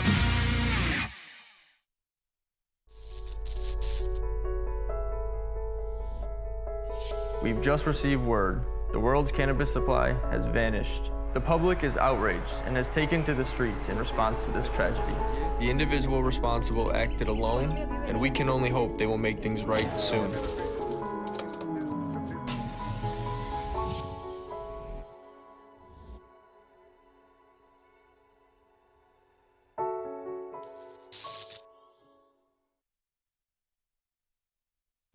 What happens when you run a great business for over 50 years? You expand and offer more products to more people. Offer more targets as well. This is exactly what Les Stanford has been doing by adding Les Stanford Buick GMC, the same great service that customers have come to know and trust on Woodward Avenue, just south of 9 Mile. Check out Les Stanford in Dearborn today. We're back. It's the Morning Woodward Show here on the Woodward Sports Network, kind of, closing out the show here. And I thought, why not take a call from Klotz, the ball knower? And he's on the line with us right now. Klotz, welcome to the show. Hey. Is that Tommy DeVito? Is that Tommy Cutlets? I couldn't tell. Hey. All dogs look the same to me. How you doing, Klotz? How about Matt LaFleur last night, huh? Fucking bum. Fucking bum. He's a bum. God, that Flannel, I love you, man. Love and you. I know the Jameson Williams stuff is just kind of like I'm sore heart for you. But you need check for the Quentin Johnson comment right now. You need check on everything. Could you imagine if Waymo had your king, Justin Herbert, sling him the rock? No. Like 8 times a game? You know what? You'd be putting up numbers, Flannel.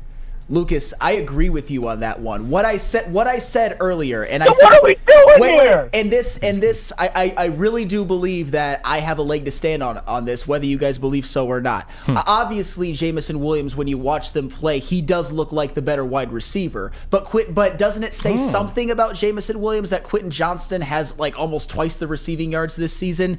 That's not something you can just ignore like it's nothing. Let me ask you this, Flannel. What are the Chargers, a pass-first offense or a run-first offense? Definitely pass. What are the Lions, a run-first offense or a pass-first offense? When it's working correctly, run. They're always a run. They need to run the ball more, and they're a run-first offense. They run the ball way more than the Chargers. Who has more success running the ball? Lions by a mile. And then who do they also have? Amon-Ra St. Brown, so you can use that same thing for Quentin Johnson with Keenan Allen. I'll give you that. And then you have Sam Laporta. Both of those guys, though, dominate the middle of the field. Can Jared Goff throw the perimeter? Well, I for the record, I did say after I calmed down a little bit that I don't think Jared Goff and Jameson Williams, they might not be the best quarterback wide receiver combination for each other. I gave you that. I did. So can we agree that Jared Goff is almost, I wouldn't even say almost, he is holding Jameson Williams back? To some extent. I mean, what else do you want Jamo to do? I just don't like because at the same time, I'm not going to be on the camp of give Jamo 8 touches, because if that happens, he's taking a lot out of Amon-Ra and Laporta and all the other guys. Can we get 4? But I don't think 4 to 5 targets a week is much to ask whatsoever. No, that's at this point, if the Lions are struggling defensively and Jared Goff can't get the ball down the field with 2 minutes, you need to find playmakers that can get the ball down the field with 2 minutes left. Because when the Lions are trailing now, Goff doesn't get down the field in 2-3 minutes like you need to do to stay in the game. It takes 5-6 minutes for scoring drives. So for him just not to be utilized like that is mind-boggling, and then to put it on him is even more mind-boggling. Because what do you want to do? Audible the play? No, I'm just saying. You can't do that. Let me just ask you this, and this is something where Jeff and I kind of, I don't even say gain some common ground, but is it 0.0% Jameson Williams' fault? I would put it about 15%. I think you could earlier in the season. I think that's where he got caught up because he's still trying to get in rhythm. But at the same time, the way they got him in rhythm was just straight deep shots to a quarterback who can't throw deep. And it's how do you expect a man to get in rhythm? It's oil and water. There's no way. So do you think that, God, I guess the biggest question to that is, because I agree with you guys to a lot of the extent, I don't think Jared Goff is doing Jameson Williams any favors. My biggest problem You put Hendon fucking Hooker in? Jamo goes to another level. This whole offense goes to another level. Well, I was just about to ask. I mean, is it either going to have to be a change at quarterback or maybe Jameson Williams? Yes! Oh my God! Please! All right. Hey, Klotz. I'm dying for it. Klotz. And I was in the golf camp. You were. And Klotz, you saw what Hendon Hooker did for Jalen Hyatt at Tennessee, man. I mean, that type of wide and that's receiver. the other thing is look around and you look at even Joe Burrow. You guys know I love Joe Burrow. He was killing it in college. Get Jamar Chase and Justin Jefferson. What are Jalen Hyatt and Cedric Tillman doing in the NFL right now? And I know Jalen Hyatt's not in the best situation, but it looks like Hendon Hooker was making those dudes do. Look at Joe Milton this year. Hendon Hooker is that guy. No, and he has mobility. Could you imagine if Sam Laporta, Amon-Ra St. Brown, Jameson Williams, instead of having 4 seconds of their route, could have a quarterback who took 3 steps outside of the pocket, extended a play, and then extended a play for them? It'd be money, man. The whole offense would take another level. And I would love to see it at this point because I've been as upset with Jared Goff over the last, I would say, 7 games for the most part as anybody. I'm almost fully out as well. And I get it. I do think Jameson Williams has talent. I've always acknowledged that he's made some big plays to help the Lions win games. I guess my only issue has always been just this desire to coddle him and to crown him too quickly. That's the reason I'm even having this discussion today, is because the Lions lost and they could have used more plays from some people. And I know Jameson Williams was open on that play, but he needs to do more for me to fully embrace him. I mean, you see it though, right? You see it though. I see it as the numbers. Remember, what did I always and I know it's not, but your eyes, numbers don't need to tell you that your eyes are lying. You see the talent.